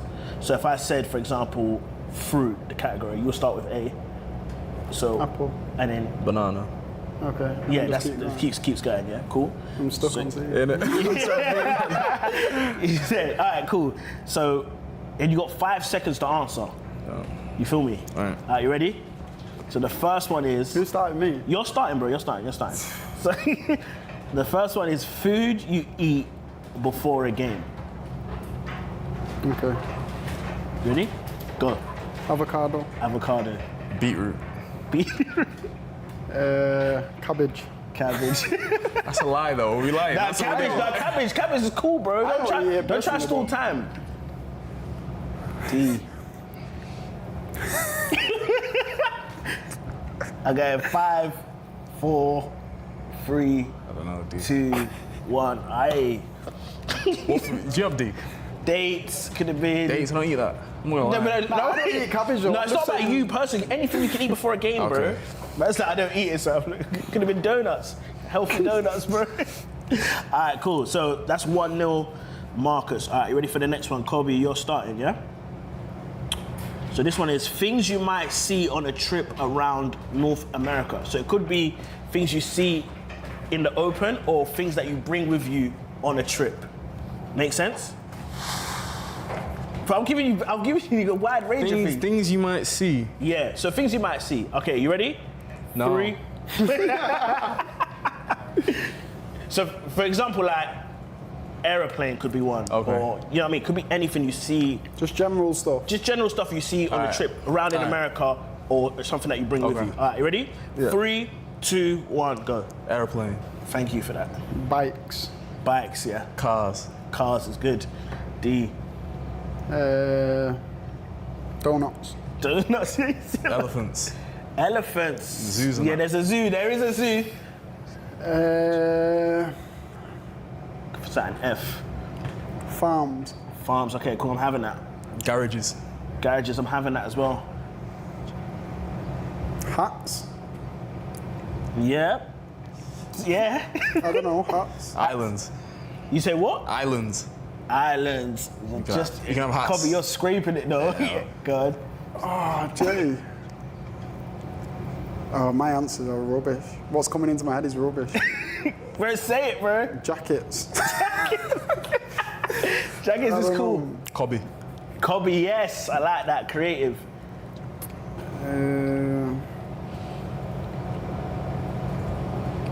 How long is this? 5 seconds? 5. Oh, you start now after 5 seconds. Okay, I didn't know that was the case. 1. Okay, got it. 1-1. Okay, got last one to win. Okay, I think you picked the worst 2 people to do this with. No, you no, right, no, but after training, we're chilling. Like, my brain's not even. Okay, let's do this. We did it in practice and they couldn't do it, so cool. So we're gonna do things associated with a football match. A to Z. We good? Anything, yeah? Anything associated with a football match. Marcus, you're up first. 1-1. This is the decider. Artificial grass. Artificial grass is an excellent answer. Bars. Bars. Yes. True. Yes, bars, yeah. C.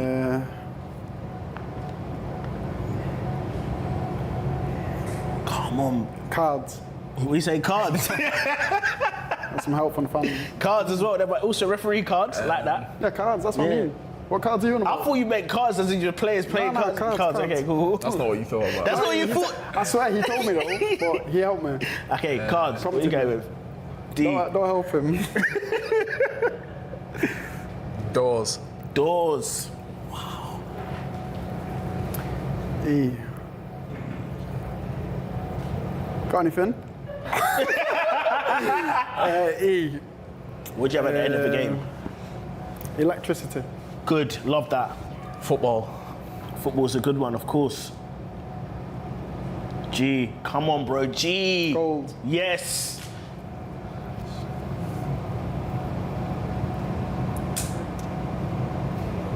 How's he only help Rashi? Is that it? Think about it, bro. Nah, he's struggling as well. Yeah, I can see him. everyone here is struggling. What happens if you score 3 goals, bro? Hat trick. Yes. Or half time. Half time. Go on. Aye. Indoor. Some indoor stadiums. Indoor stadiums, yes, I love that. Got me saying scored. 5, 4, 3, 2. Marcus got that, my man. Well done, 2-1. But we're gonna play another game, so Kobe you could get your lip back. So now, time for some more fan questions. The first one's from Annie, and they ask, "What's your favorite type of pasta?" Penne. Any? Penne. Penne. I like carbonara. Carbonara is a good one. Did you mean pasta shape? I know. Yeah, I meant pasta shape, but okay. You just answering what you want to answer, bro. I like rigatoni. Rigatoni is a good one. All right, second question is from Blake, and they ask, "Have you thought of any special celebrations if you score?" You just got your. Yeah, but I don't even do it all the time anymore. Why not? I feel like everyone started copying that. Is that why you stopped? Nah, someone done it before me anyway. Oh, okay. But I don't know. It's just like some goals. It's different. Like energy. You don't really have time to be like picking out what you're gonna do. So, okay, what kind of goal do you score where you want to do a celeb? It's not the type of goal. It's just the atmosphere, and it could be anything. How late on it is in the game. I could just be tired. Like, or I could be full of energy and you're just running around like a madman. So. Okay, Kobe, you've ever thought about your own celebration? Have I ever thought about it? Yeah, trademark. No, not really trademark. No, I can't say. You just vibes with the moment. You've had some good celebs though. I can't really repeat it, but you've had some good ones, bro. No, nothing to trademark. Just whatever I'm feeling. Just vibes. I love that. Now, before we get into our final game, we've had some messages from England fans all over. So the first one here is from Mark, from He to More, who says, "Love these special moments you give football fans for all of us to share. Come on, England." Then we have Keeley from Doncaster, who is saying, "You have united us, made us believe.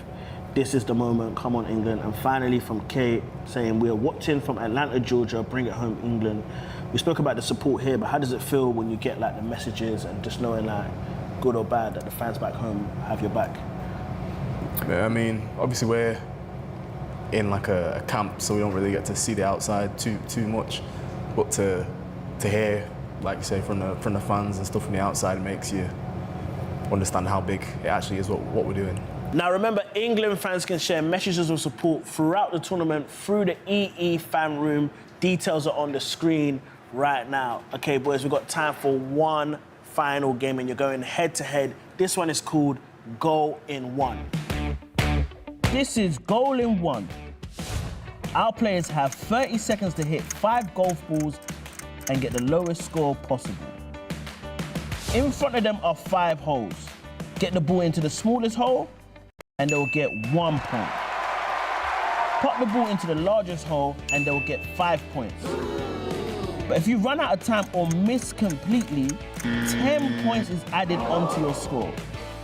Remember, the lowest score wins.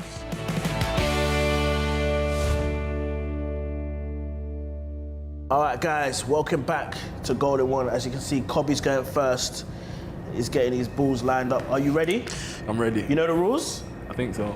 Listen, I don't want you to be cheating. Okay, 3, 2, 1, go. Oh, that's 10. Oh, unlucky. No one can beat my balls. Unlucky. It's not looking good, man. Oh, yes. I'm giving you that. You got time though. Take your time. Ah, lucky. So is it lowest scores the better? Yeah. What'd I get? So 1, 2, 3, 4, 42. 42. I'll take 42. No, you take 42. It's not bad. So you're out of the relegation zone. That's the main thing. Just don't. What's the worst I can get? 50. The worst you can get. You get 100. You get 100. Yeah. How you get? Oh, if you Hit, miss it.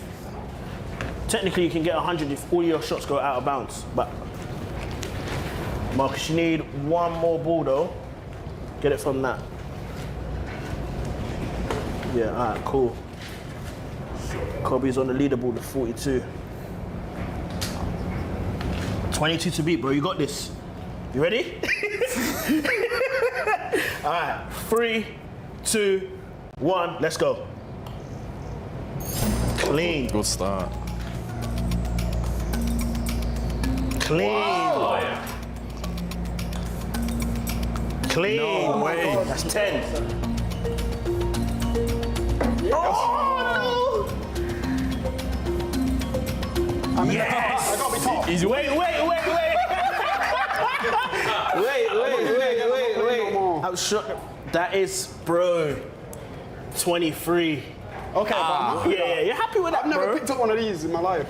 23. I can't lie. That's bro, great. that was clean, bro. That my was God. clean. Yes, 23.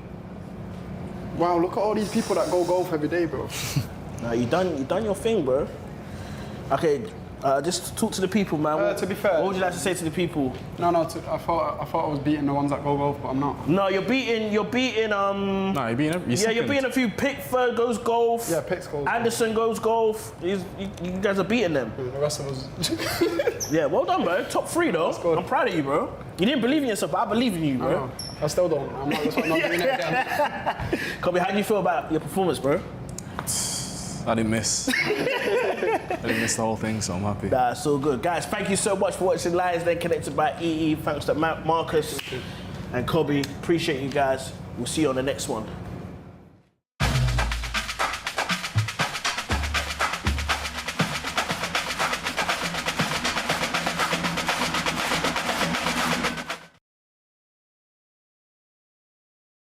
How's fitness? What's the update? My fitness on the highest level. The players? The players as well. Reece is trying individually at the moment. Jarrell is trying individually, trained both individually, but yeah, let's see. The clock is ticking. It will be a tight race. Everyone else is surely available. So it might be tough for Reece and It Jarrell will at the be moment. tough, but not impossible. Let's see. Good to hear. Yes or no, did you come through the toughest group when you look at this World Cup? One of the toughest, yeah.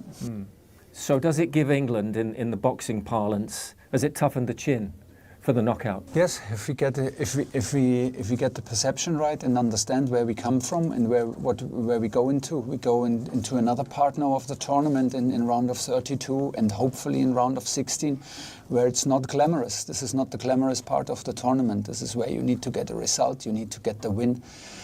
Because you demand it from yourself, you expect it from yourself, so you live up to your own expectations, and that's where we are. So things can still be difficult, still be tough, because our next opponent is pretty much a copy of the last two.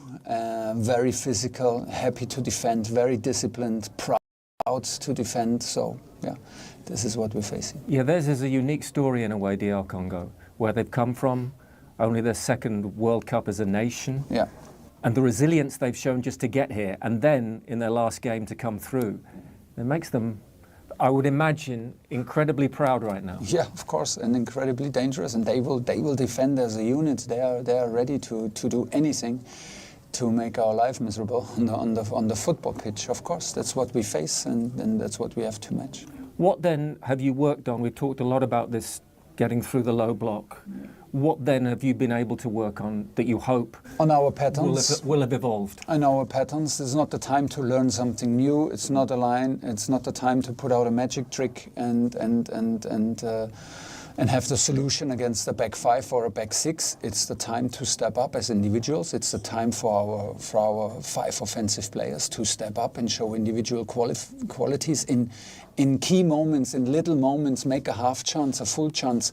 Make a half chance, a goal. Come from a delivery. Make a delivery, a complicated delivery for the opponent. Force a own goal. Create a difficult challenge and win a penalty. Do decisive things now, because it matters, and it can be, again, we face a team that hardly concedes chances, hardly concedes goals. So that's what we're up against. You mentioned 5 attacking players there. Jude Bellingham shifted his role a bit in the last game. Will that continue? Declan will be on the pitch. He will? Yeah. But will Jude be playing slightly differently, do you think, based on the previous performance? If he plays, you will have to wait until you see it, but we will have enough attacking players on the pitch in shape. Jude is clearly in shape, one of the players who is in shape and ready to decide matches in little moments, and we need more players to do exactly that. Why do you think this stage, 5 goals of his 8 England goals have come at tournaments in big moments? Why is that the case with Jude? Because he loves it. That's where he thrives, and that's what brings the best out of him. Mm. That's not something is that something that surprised you, or is it something the level of it? I mean, no, absolutely not. We cannot be surprised by the level that Jude can produce. I'm just so happy that he buys in as a team player and tops it up with his quality. When you say buys in, what do you mean? He does everything what is needed to be a strong team player. A lot of the teams so far have had their stars step forward. Mbappe, Olise, Haaland, Kane, Bellingham. What will the winners build around those moments of greatness? First of all, the number one requirement is for me commitment and togetherness, and we have it on the highest level since 4 weeks. That's what I mean if I say everyone buys into that, and Jude buys into it, our superstars buy into that. That's how we arrive here. We do this as a team.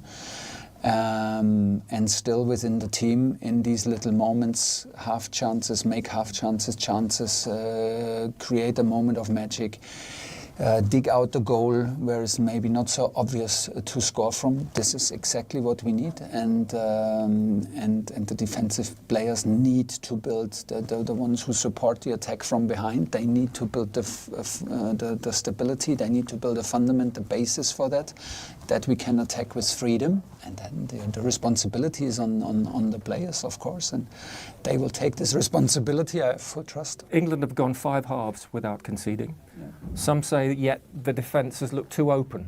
Yeah, what do you think? I understand, yes. I agree. I even agree. We took a very brave approach. We were a little bit overcommitted. We didn't hold the players back, but we see a little bit of overcommitment into high press.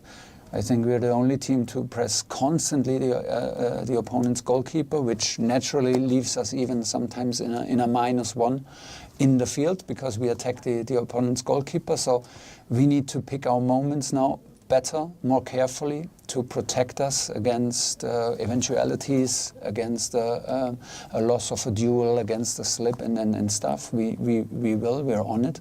We will build a solid foundation to go through knockout. Sometimes you know your best team coming to a tournament, managers have told me. Sometimes you find your best team. Yeah, I think that's... What is it for you? That's quite normal. I think it is both. I knew my 15, 16 starters, which that I fully trust to start the match on highest level.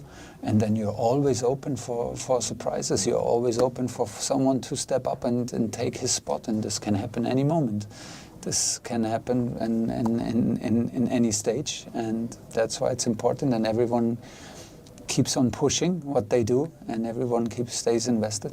You're into this space now, you're into a very complex part of the English football psyche now, the penalty shootout possibility. Yeah. We've lived it and breathed it, and it's got better in the last generation. Yeah. Have you tweaked anything? Have you tweaked anything? No, there's a reason for it. There's a process in place since years. and we worship this process, and we followed the process, and of course the program is in place. We are prepared for that. It is, meanwhile, it's just like if you look at the last winners of tournaments, it is 1 or 2 shootout in average that you have to overcome. It's a very special part of the football game that requires special skills, and we are fully prepared for that. If it is necessary to win, we will do that. And on that note, which player in the squad, it's not Harry Kane, has played in every tournament game for England since 2018? In every tournament game for England? Since 2018. 29. Jordan Pickford. Correct. Very important when it comes to penalty shootouts. What have you made of Jordan? You've worked with the best. Buffon, Neuer. Come on then, Yeah, what have you made of Jordan? I had Keylor Navas, and I had some very good goalkeepers. And Jordan is a very unique goalkeeper. He's very emotional. He's very extrovert on the pitch, and he's very calm, very friendly. Off the pitch is quite interesting to see. Nice character, and we built a strong goalkeeping group with a very good goalkeeping coach, a very strong goalkeeping group with amazing camaraderie, amazing values. They push each other, and yeah, Jordan is at the moment the number 1, and he needs to do anything to stay number 1.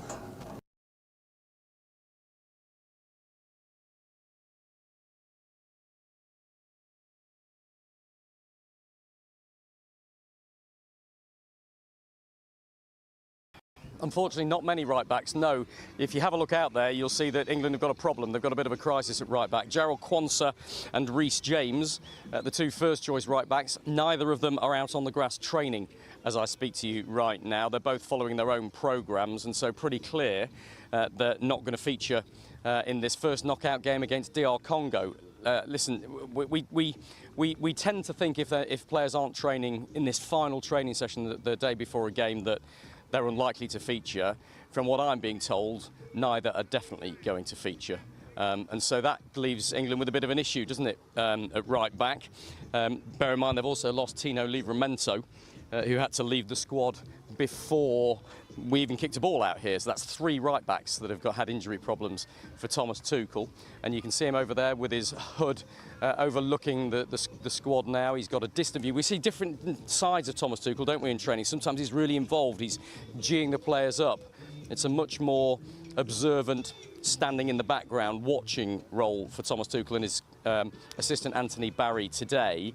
In the absence of all of those fullbacks, you have to say that Jed Spence is the very likely one to start at right back, with Nico O'Reilly at left back. But look, I'll give you a bit of good news, shall we? The form of Jude Bellingham has been absolutely extraordinary. There he is. He celebrated his 23rd birthday a couple of days ago.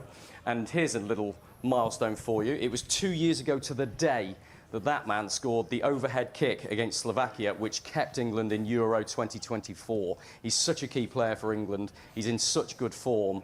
That's really good news for him. The other big player for England, of course, is Harry Kane, who's right over on the far side, on the left. And we know there's been an awful lot of transfer discussion about Harry Kane, with Barcelona's interest in him. We presume to replace Robert Lewandowski, who's, of course, left to come and play out here in the MLS. And Kane is a very similar profile to Robert Lewandowski, so you can understand totally why they would want him.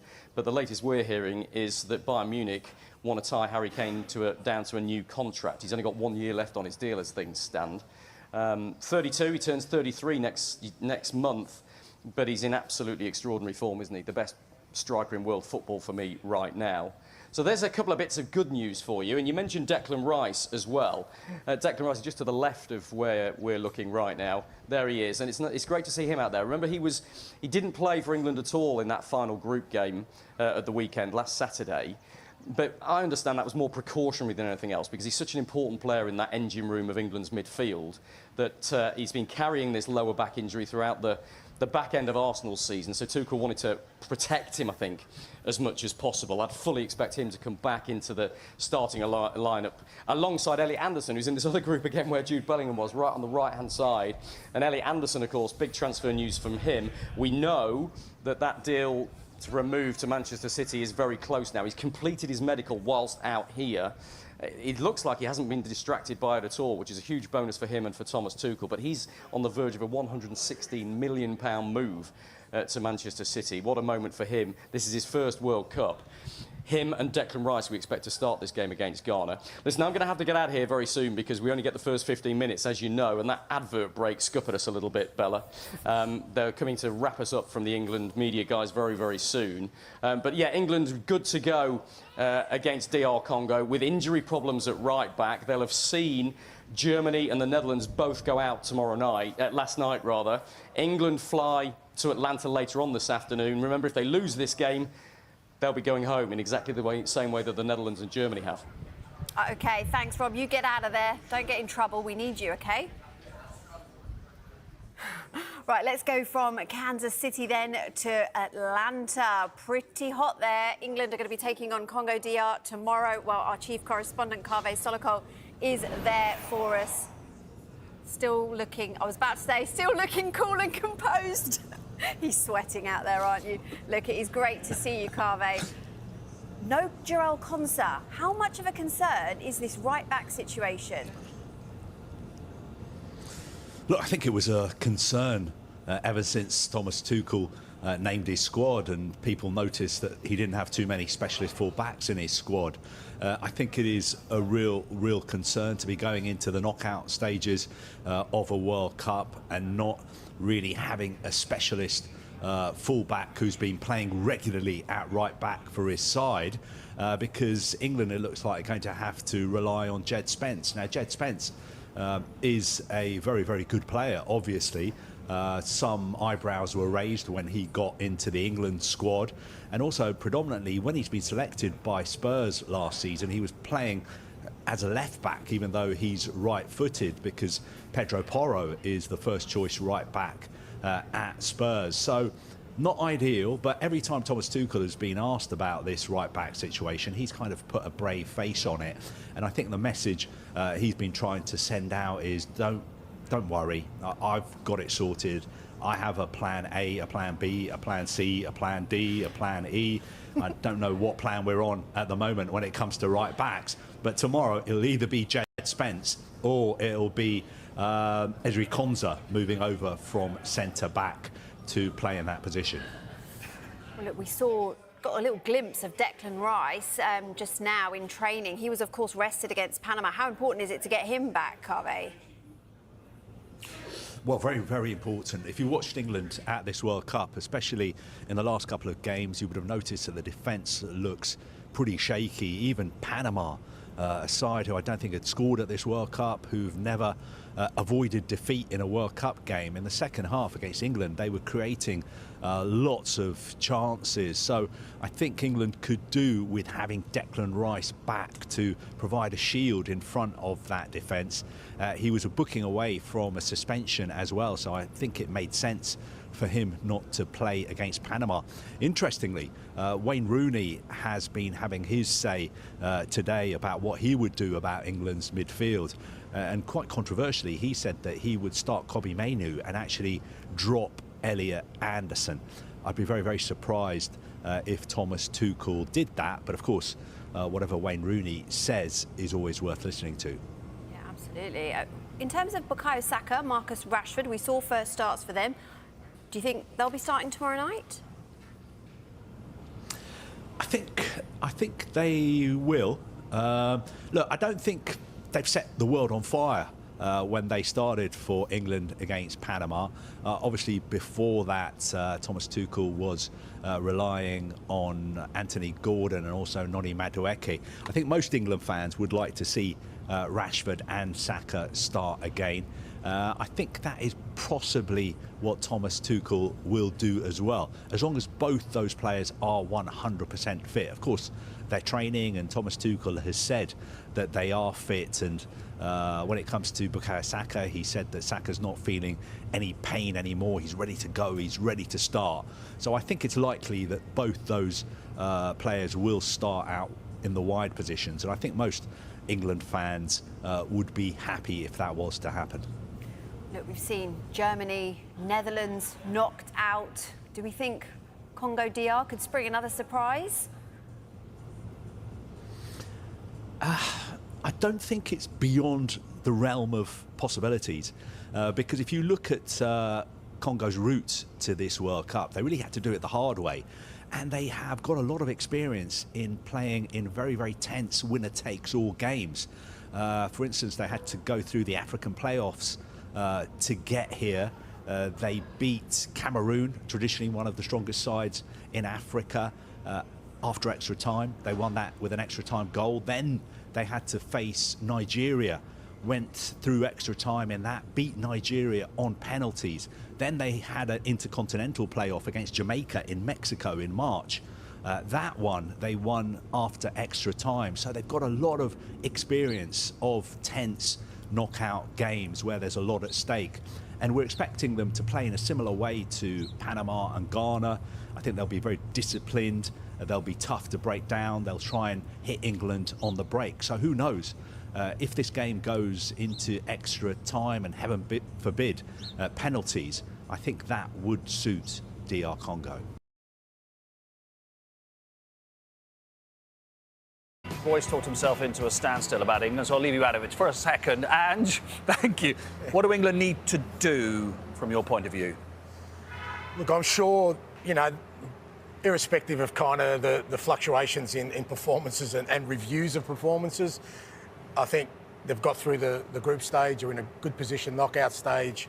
You know, Congo will be a test for them. There's players in there who already play in the Premier League, so they won't be sort of intimidated by the opposition.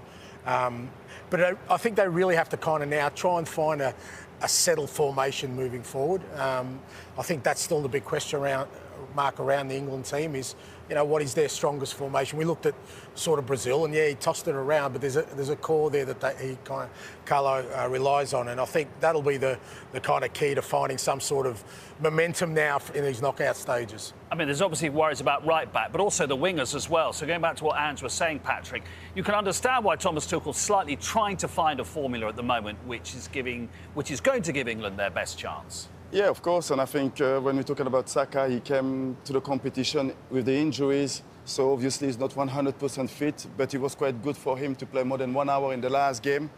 But really, if England want to go far, they will have more players has to turn up. I think we can't, and England can't only rely on 2 players. They will need those wingers to perform better than what they did, because obviously you're going to go through the competition. The games will be more and more difficult. So those wingers has to be more important in the game and during the game.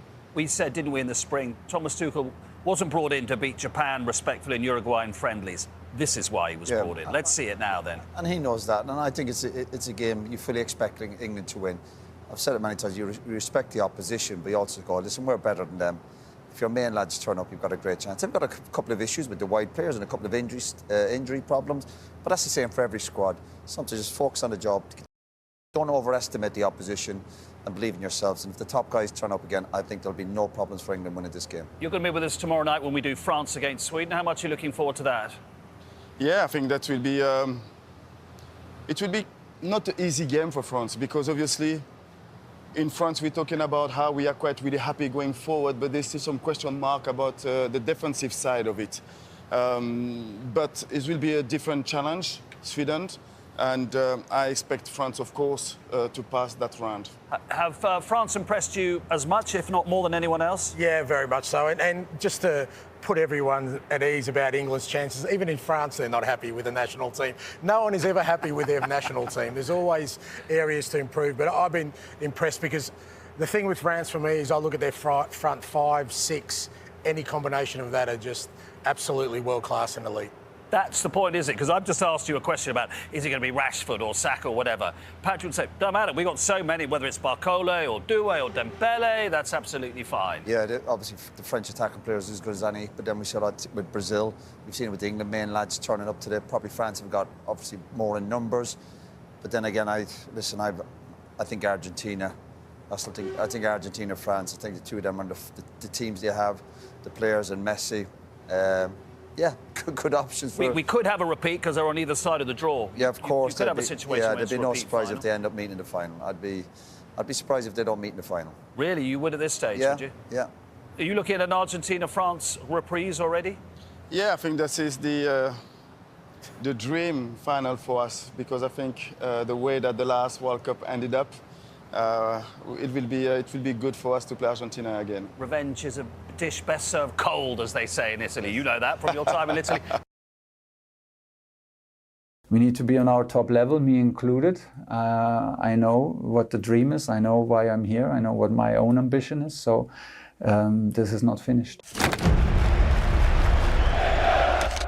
We are absolutely ready, yeah. We need just to understand that we enter a part of the tournament that is not very glamorous. It's even like one round more. It's round of 32. We again arrive as favorites. We expect from us to win. Everyone expects us to win. So there's not a lot to win except for matching our expectations. And we need to be smart enough to understand that and to do what is needed to find a way to win, because we face actually a copy of Panama and Ghana in the round of 32. You said after Panama that we would see a better England in the knockouts, that you wanted to see a better England. We will see a better we will see the best version of us if we overcome the next rounds and go further in the tournament. Once we play on the level where teams want to actually beat us and not just like hold us down and refuse us to play. I think this is not the moment now to shine and to expect glamorous performances. This is the moment to go through, to get the job done, to step up, to show individual quality in little moments, because what we see, no one created chances against them. No one scored a lot of goals against them. Colombia struggled, Portugal struggled. And they are just so committed to defending, so proud to defend, so well drilled. Can be a game of patience again. Do you feel like at the moment there's a bit of an over-obsession with the performance level from the outside? I don't know what the outside says. I'm not connected to the outside. I live in this bubble. I understand that if you have a match against Croatia, which is a very different match from the expectations, from the setup. If you play against a top 10 team in the first match, we have a second half that we score 4 goals that everyone is very likely to expect, please the same against Ghana. And this is now Panama, please the same against Panama. But the setup is so different that I don't see, I just need to get proved wrong. I don't see games breaking Panama down and scoring easy goals. I didn't see it. So it needs a set piece. It needs, until this game opens up. This is just what's happening. This is happening in Premier League in December, in January, in February, in March. When you go to FA Cup, you win, you go in a away match and you know what, the others are prepared and you have to overcome difficulties and you win with a set piece or you open the game up with a set piece. I think it's important what to expect. It's important to understand where we are, because this gives you then the freedom to not be frustrated, to not be disappointed, to not doubt, because we need to trust ourselves. And this is just difficult to do. What we need to do, we want to find a way to win. We want to match our very own expectations. We need the full support. Everyone needs to understand where we are. This is the moment to find results. Some people have suggested that England are over-reliant on Jude Bellingham and Harry Kane. What do you say to those people? Yeah, 10 weeks ago we over-relied only on Harry. Now we over-rely on Jude and on Harry. No problem. I have no problem with any opinion. Everyone can have their opinion. Of course we are relying on them. Why wouldn't we rely on them? Why wouldn't we make them why wouldn't we play our patterns to have these two guys in the box? Why wouldn't we? So I don't see this as a negative. can our other offensive players step up, and do they need to step up and join the party now and grow into this tournament step by step and decide matches? Yes, clearly yes. It's the responsibility that our players have now. Jude Bellingham started in the deeper role the other day in the absence of Declan Rice. I wanted to ask you a little bit about your relationship with Jude now, because from the outside at the beginning it looked a bit complicated maybe, but we've noticed in the hydration breaks you intensely go and speak to him, you put your arm around him. How would you describe the relationship you two have? It's I'm very demanding to everyone, and it took a while to find our way. It took a while to find our way, which is absolutely normal. And there is no problem. I always planned with Jude as an important player, as a key player in our group, and I'm happy that he shows exactly that. He's capable of being a committed team player, and on top decide matches with his quality. That's exactly what we want. So he's in a top place. The credit goes to him. It's a pleasure to have him. This is the best version of himself. Is Declan Rice fit to start? Declan is fit to start and will start, of course. And he will start? Yeah, of course. Yeah. Do you feel England missed him last game?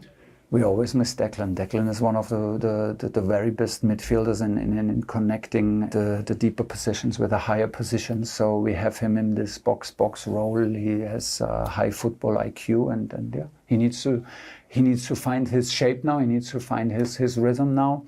We let him on the bench because of the yellow card. There is no way we will let him out. This is he's key player and super important for us. Let's address right back then. What about Jarell Quansah? He's trying hard. He did individual training today. There are rumors that he will make it to tomorrow's training session. I'm the first one who's happy to believe these rumors. Reece James is pushing hard. So they could both start? Yeah, the clock is ticking. I'm not so sure about it. We are still trying, but it will be a tight race. What other options do you have? Would it be Jed Spence? Jed Spence is the logic option, and we have Ezri Konsa. But would you want to move him across when he's done so well at centre-back? He did very well now as a centre-back, so yeah. Ideally, I don't want to do this, but it's an option because John Stones trains now on a very high level and can play inside. That's basically it. Left side, maybe Dan Burn, if we have more difficulties with injuries. You must be so desperate for some defensive stability because you've had to name a different back four in every game. Yeah, and we are a little bit overcommitted into our high press. We are a little bit overcommitted into one-on-one. I think we're one of the only teams who constantly press the opponent's goalkeepers. That makes us even a -1 in field. That leaves us a bit exposed especially in the last match. We need to correct that. That is not the approach we will take in a knockout game. We need to pick our pressing moments better, and we need to get our behaviors right to protect us against good movements from the opponent, against a lost duel. It comes from a good place. It comes from overcommitting to high press. We just want to go, but it is too much, and we expose ourselves a bit too much. Thomas, you were brought in to win the World Cup for England. Yeah. This is the first time where this match decides if that happens this summer. This is the first time where that dream could potentially end if England lose. How does that feel? That the dream can end feels not good, but this is not where the focus is. We prepare a difficult match. We prepare a knockout match. It feels very exciting, to be honest. Tournament starts completely new. We need to be on our top level, me included. I know what the dream is. I know why I'm here. I know what my own ambition is. So this is not finished. We're excited too. Thank you.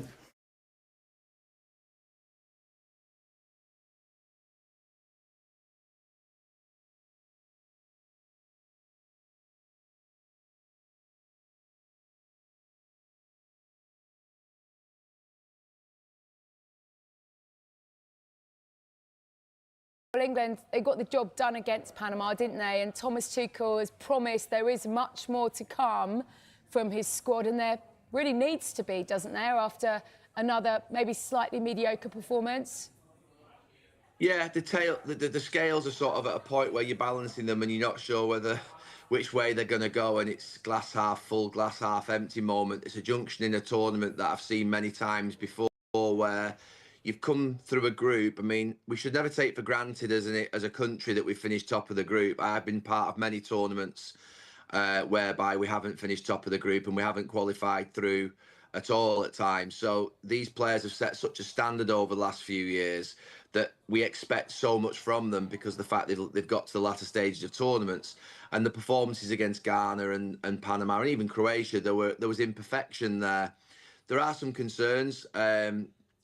The 8 outfield players that aren't Jude Bellingham and Harry Kane have got to knit together in this next few days and over this next week or so, because looking at Bellingham and Kane right now, they look like they're sort of delivering. The other 8, there are question marks over them in respect of, obviously, injuries, form, who do we play wide, who do we play at full-back, and that's the big question. Those 8 players, you think about how those 8 players for Argentina serve Alvarez and Messi. Those 8 players for England have got to come together now and think about how they serve Bellingham and Kane so that those two can go and win us the matches. And that's where the focus for me would be, and how we can sort of create combinations and units in those areas. And of one of those 8 players, I guess you're talking about Bukayo Saka. He was taken off, wasn't he, after an hour? He's got a few injury concerns around him. The star boy doesn't really seem to be sparkling right now. How concerned? And with a player like that, do you just have to keep playing and hope he finds his rhythm, or do you just take him out the firing line again? I've never seen players find their rhythms in World Cups really from a point where Bukayo Saka is. I've seen it many times before. Let's be clear and explain what Bukayo Saka is to this country. He's an absolute gem. He's a star. He's a shining light and has been for 5-6 years playing for Arsenal and England. On the pitch, off the pitch, he's been exemplary. He is amazing. I love him to bits. But what you've got to say right now is he looks like a player that we've seen many times before who's run himself into the ground. He's started to pick up a few injuries and he's just not got that sharpness right now at the point where you would want him to have sharpness. Declan Rice is a little bit similar. They've run through brick walls for Arsenal for 3-4 years trying to win that Premier League title. On top of that, they got to a Champions League final. And I say I've seen this before through tournaments, through history, where players have come into the actual tournament. They've just not been quite right. It's very difficult. It's not pre-season this is a World Cup where people are at their absolute pinnacle of fitness. So it's very difficult to actually get it back at this point. I would think the best thing to do now, and Thomas Tuchel, to be fair, he's been quite sort of what would be emphatic around his decisions, is play players who are 100% fit. You might then be able to use Bukayo Saka for 20, 30 minutes at the end of games to come on where he's not having to go through the sort of 90 minutes. And I think he's managing Declan Rice's minutes right now. He's got the issue at right back. And so there are some sort of what would be plates that he's spinning more than he would like at this point in the tournament. He would like to have been in a situation, if you think about what Thomas Tuchel said before the tournament started, he wanted to use 14 players, I think. He's now used 17 already. So he's already, to be fair, off plan because players are obviously dropping in front of him and aren't quite at the levels that he would have hoped. So, yeah, I think focusing in terms of players that are 100% fit. I've seen Wayne Rooney go to tournaments. I've seen David Beckham go to tournaments. I've seen other players come into tournaments where they're not quite right. It's very difficult to establish your fitness from that point when you're trying to get your sort of self ready. This is not a sort of dress rehearsal. This is the real thing. You mentioned Rice there. What do you do with him in this game? I think Paul Scholes said give him another game off. Look, we know how good he can be on his day and how influential he can be, but listening to you just then, it's maybe time just to sort of rein him back in and maybe see if we can manage this injury in a different way if we want to get the absolute best out of him when it really matters. I mean, if we're having to rest him in another game, then he's got a real problem. Declan Rice, like you say, is that player that you play every single week. You don't even think about it. He's number 1 on the team sheet. He's sort of the engine room of Arsenal. He's the engine room of the England team. when he was taken off at 3-2 in the Croatia game, first game, and people said, "Oh, he was just managing his minutes," I didn't believe that for 1 second, and I said it at the time. You don't take off Declan Rice at 3-2 against Croatia in your first game of a tournament unless there is a problem. So he has got a problem, Declan Rice. Obviously, the fact that he's been left out of the third game against Panama confirms that. He's managing stuff. He's obviously got a slight calf problem as well. I had enough of those during my career to know what they can be like. So, yeah, don't take a risk with him in this game. I think be brave. I think Thomas Tuchel is brave. He knows what he's doing. I think you can potentially get past the Congo without Declan Rice. So if he is slightly feeling that calf and he's just not quite right, I would give him another few days because he's got enough energy and I think he can pick things back up. But yeah, it's a worry. Him and Bukayo Saka are a big worry because they are players that, to be fair, you would want them absolutely fit and flying. They're fantastic players. Two players that you mentioned before that are absolutely fit and flying. The first in Jude Bellingham. It's hard to even think there was any debate over about his selection coming into this World Cup. How good has he been? And where else can he go over the next few weeks as you hope England will progress in terms of his form? Yeah, that's the big positive. We've got a great goal scorer in Harry Kane, but we've got Jude Bellingham who's turned up. He's the one player that I think's playing at the level that you would say is at an elite level right now. He looks fit, he looks sharp, he looks strong, he's confident, he's taking responsibility on and off the pitch. There was never a doubt, I think before the tournament, those, to be fair, who were commentating from sort of what would be on England, many of us said that, he was a superstar and that, he's a player that you can't debate around, really. Obviously, the last 12 months have been quite turbulent with England. He's been left out of squads. There's been a lot of noise, but that noise has completely and utterly been, it's completely and utterly gone now because he's, like I say, he's fantastic. And he demonstrated against Panama the other day, a slightly different side to him where he wasn't he was brilliant in the second half when he scored his goal. The finish was wonderful. And then the little clip to the back post for Harry Kane was fantastic too. But the actual first half performance, he was the best player for England in that first half as well, when it was a little bit tougher. So that's when I always think you can sort of what would be assess players is when it's tough in the game, who are the players that are showing up, and he's showing up. So yeah, he's the big shining light. Him and Harry Kane, get them the ball as many times as possible in the last third and in the box, and we've got a real chance of scoring goals in the tournament. And then, like I say, it's that other 8 that coming together to make sure that they can get the ball to them as much as they can with quality, but also that they can combine as a defensive unit to make sure that we don't concede goals. Yeah, let's one more on Kane. I think talk in some of the newspapers that Barcelona could be going in for him. He really is shining, isn't he, on the biggest stage? Is he probably the most valuable player to any team in terms of the World Cup right now? Because you look at maybe France and they can spread it around, but when it comes to Harry Kane, he is just so key for England doing well, isn't he, over the next few weeks? Yeah, I mean, look at Haaland for Norway and I suppose Messi for Argentina are just, I'm not saying that they're sort of wholly dependent on those two players, but they're in a similar position. I think Mbappe would be very difficult to replace for France. I do think he is another level. I know they've got fantastic players around him, but I think if he was to sort of drop out, they would lose a lot. So, look, Harry Kane is as reliable as you can get. And in football and in life, you want reliability alongside. You want players who are going to deliver for you, and he does that. So, yeah, I can see why Barcelona would want him. I can see why any club in the world that's looking to win trophies at an elite level wants Harry Kane, because I've said this before, I've described him as gold. He's incredible. And so you know exactly what you're going to get. And England know exactly what they're going to get as well. He had that little bit of an off moment where he missed that chance against Ghana, but he's allowed one with all the goals that he's scored, and I'm sure he'll be ready to fit and fire in for the knockout phases. There's real jeopardy now. This is where the tournament starts for real. All the best teams are through, and yeah, it matters now. So you've got every chance that you get, every sort of mistake that you make, it's potentially going to cost you or it's going to send you through. So I think hopefully, if Thomas Tuchel has said we're going to step up, and we know Harry Kane will step up. And maybe in the least surprising news over the last few days is that England have a problem at right back.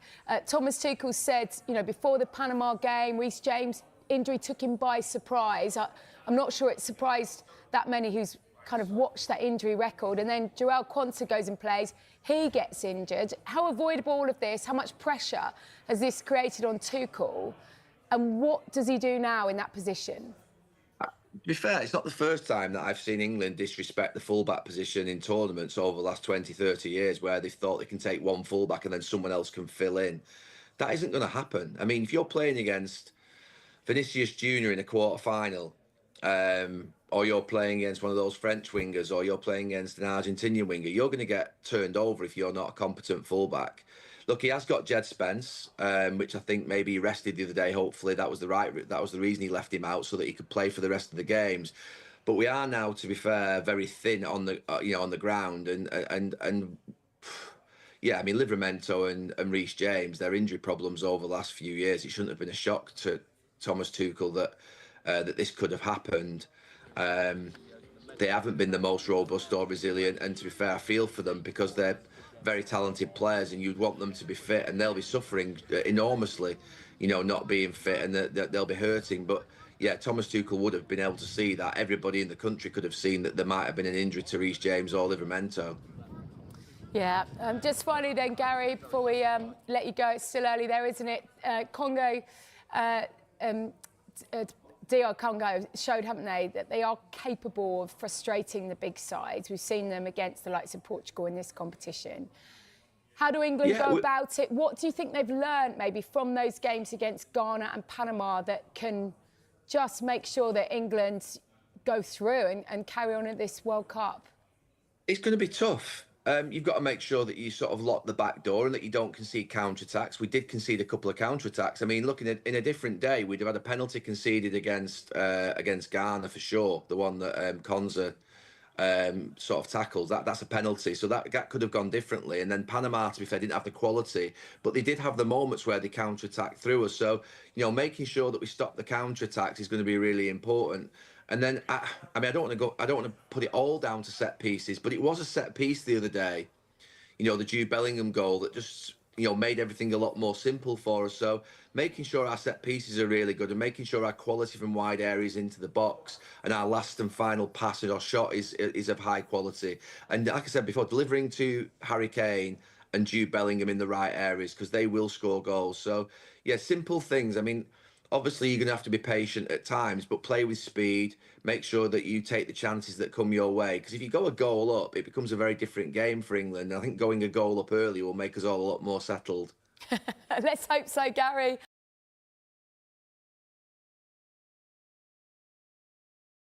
Yes, the big one. It's DR Congo for England tomorrow in the last 32. Kick-off 5 p.m. Perfect, that one. Perfect time. It's live on TalkSport. And if England do come through that game in Atlanta, the Three Lions will face, tough game, either Mexico or Ecuador at the Azteca in Mexico City in the early hours. If it's Mexico, well, they've never lost a World Cup game at the Azteca. In fact, they've played 87 games there and have only lost 2 to Costa Rica and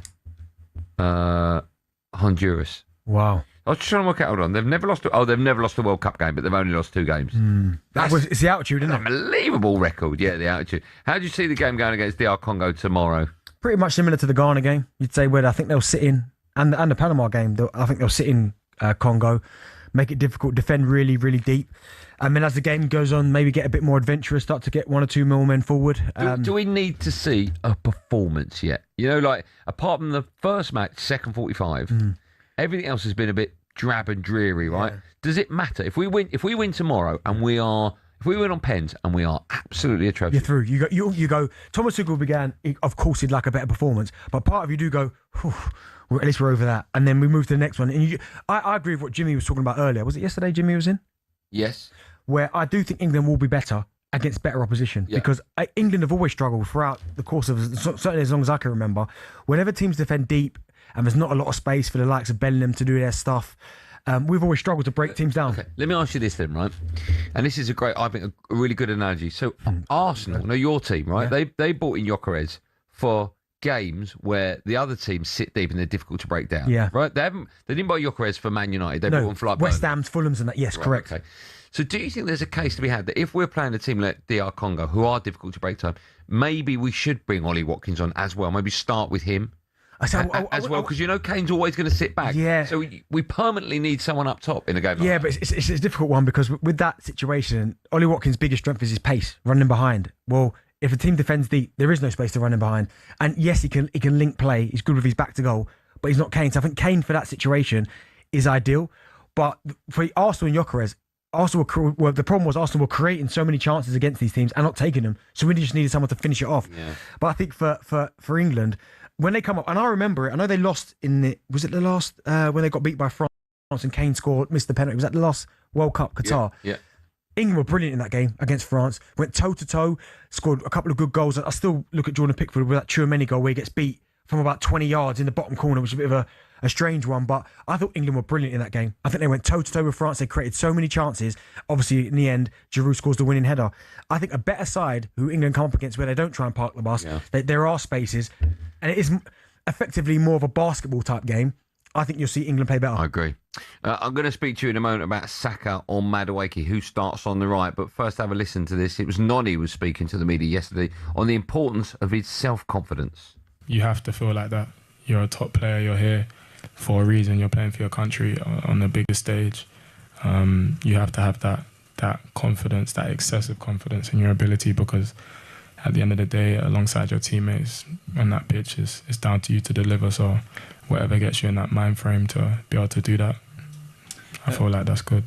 It's very bizarre. At the last Euros, we had an abundance of talent on the left and the right. Mm-hmm. And it was like, how are we going to take all these? In the end, I think it was Jack Grealish that missed out, all right? Mm-hmm. And it was Foden, it was Palmer, it was Grealish, that these players, Marcus Rashford, were crying out to be included into the squad. Now you look at those key areas, out wide on the left and out on the right, and it's players like Noni and Anthony Gordon that have come under huge amounts of criticism. Are these problem areas for England now, do you think?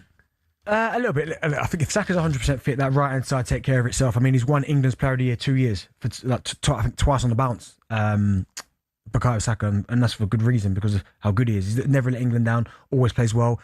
Quite clearly you can see he's carrying something. He's been doing that all season for Arsenal, nursing these injuries. I would start Rashford over Gordon anyway. I just think Rashford's better. I think there's a little bit of unpredictability about Rashford. He can go inside and go outside. He can score a goal, which he showed against Croatia. Lovely finish. They would be my first choice pairing. But you're right. You look beyond that now, and you go Madueke, Gordon. Watching Madueke all season, he's a good player. But I've said to you many a time, I call him the nearly man, because I mean he got 3 Premier League goals this season, 8 in total. But everything he does is nearly. Like if ever there was a moment that summed him up, it was for England. I think it was a friendly where he burst through with the pace, went round the goalkeeper, hit the post. The first bit, wrong foot he hit that with. The first bit where he rolls the stud is beautiful. Yeah. Then the easy part, which is to put it in the net, he hits the post. If you could click your fingers now and swap him for Palmer, would you do it? Yeah, you would. I think I would as well. I think. Well, I know I would. I think Palmer's got that stardust, that star power to him. But he's there now, and obviously Thomas Tuchel really likes him. And he spoke about self-belief there, Noni Madueke. When you're a player and the manager shows the utmost faith in you, it's such a nice feeling that you know, well, regardless of what anyone else says, the most important person in this situation is the manager. And he thinks I'm good enough. So then you take confidence from that. But what are you doing? What are you laughing at? What are you laughing at? It's just my No, because you're not listening to me. So I am. I'm that good. I've got one ear for the producer. Okay, what did I just say? You were saying about the attacking options. No, I wasn't. I passed that. Well, I can't remember what you were saying, but I always listened to you. He wasn't. I see. Now I can't because you've moved this on so much. He actually said to me, "Can you break after Bentley's finish?" And I went, "Yeah, okay." And then you carry on so long now. No. I'm laughing at the fact that I can't get to that break. My point's finished now. Nothing. There'll be more good points made by Darren Bent in just a moment. What will the score be tomorrow night, by the way? Ooh, I'm going to go. Okay, who wins tomorrow night? England will win. Right. But I think it's going to be a tough 2. I'm going to say 2-0, which sounds easy, but it's going to be a tough game. We have to like 1-0 on 44. A bit like the Panama, 1-2-0. Yeah, but it won't come. It's a grind, yeah. Coming up, we'll bring you more on tonight's games. Ivory Coast against Norway at 6 p.m. Then, of course, the French take on Sweden at 10 p.m. Both of those games live on TalkSport. We'll focus on that when we come back. Emmanuel Petit will be rejoining us. Let's focus on France. They take on Sweden at 10 p.m. tonight. France have now become the hot favourites to win the competition ahead of Argentina, and their bid was only helped by the fact that they'll now be facing Paraguay in the next round, if, of course, they get past Sweden tonight. Emmanuel, what's it like being the favourites for a World Cup? Is that it's obviously a good thing because it means on paper you've got the strongest side, or what people perceive to to see as the strongest side, but that adds just another layer of pressure, doesn't it, to the French side? Well, having the best side, on paper is one thing. So showing that you are the best side on the pitch is something different. But I think we have the personality and the character to show it on the pitch. We don't have probably the best defense so far, especially we are worried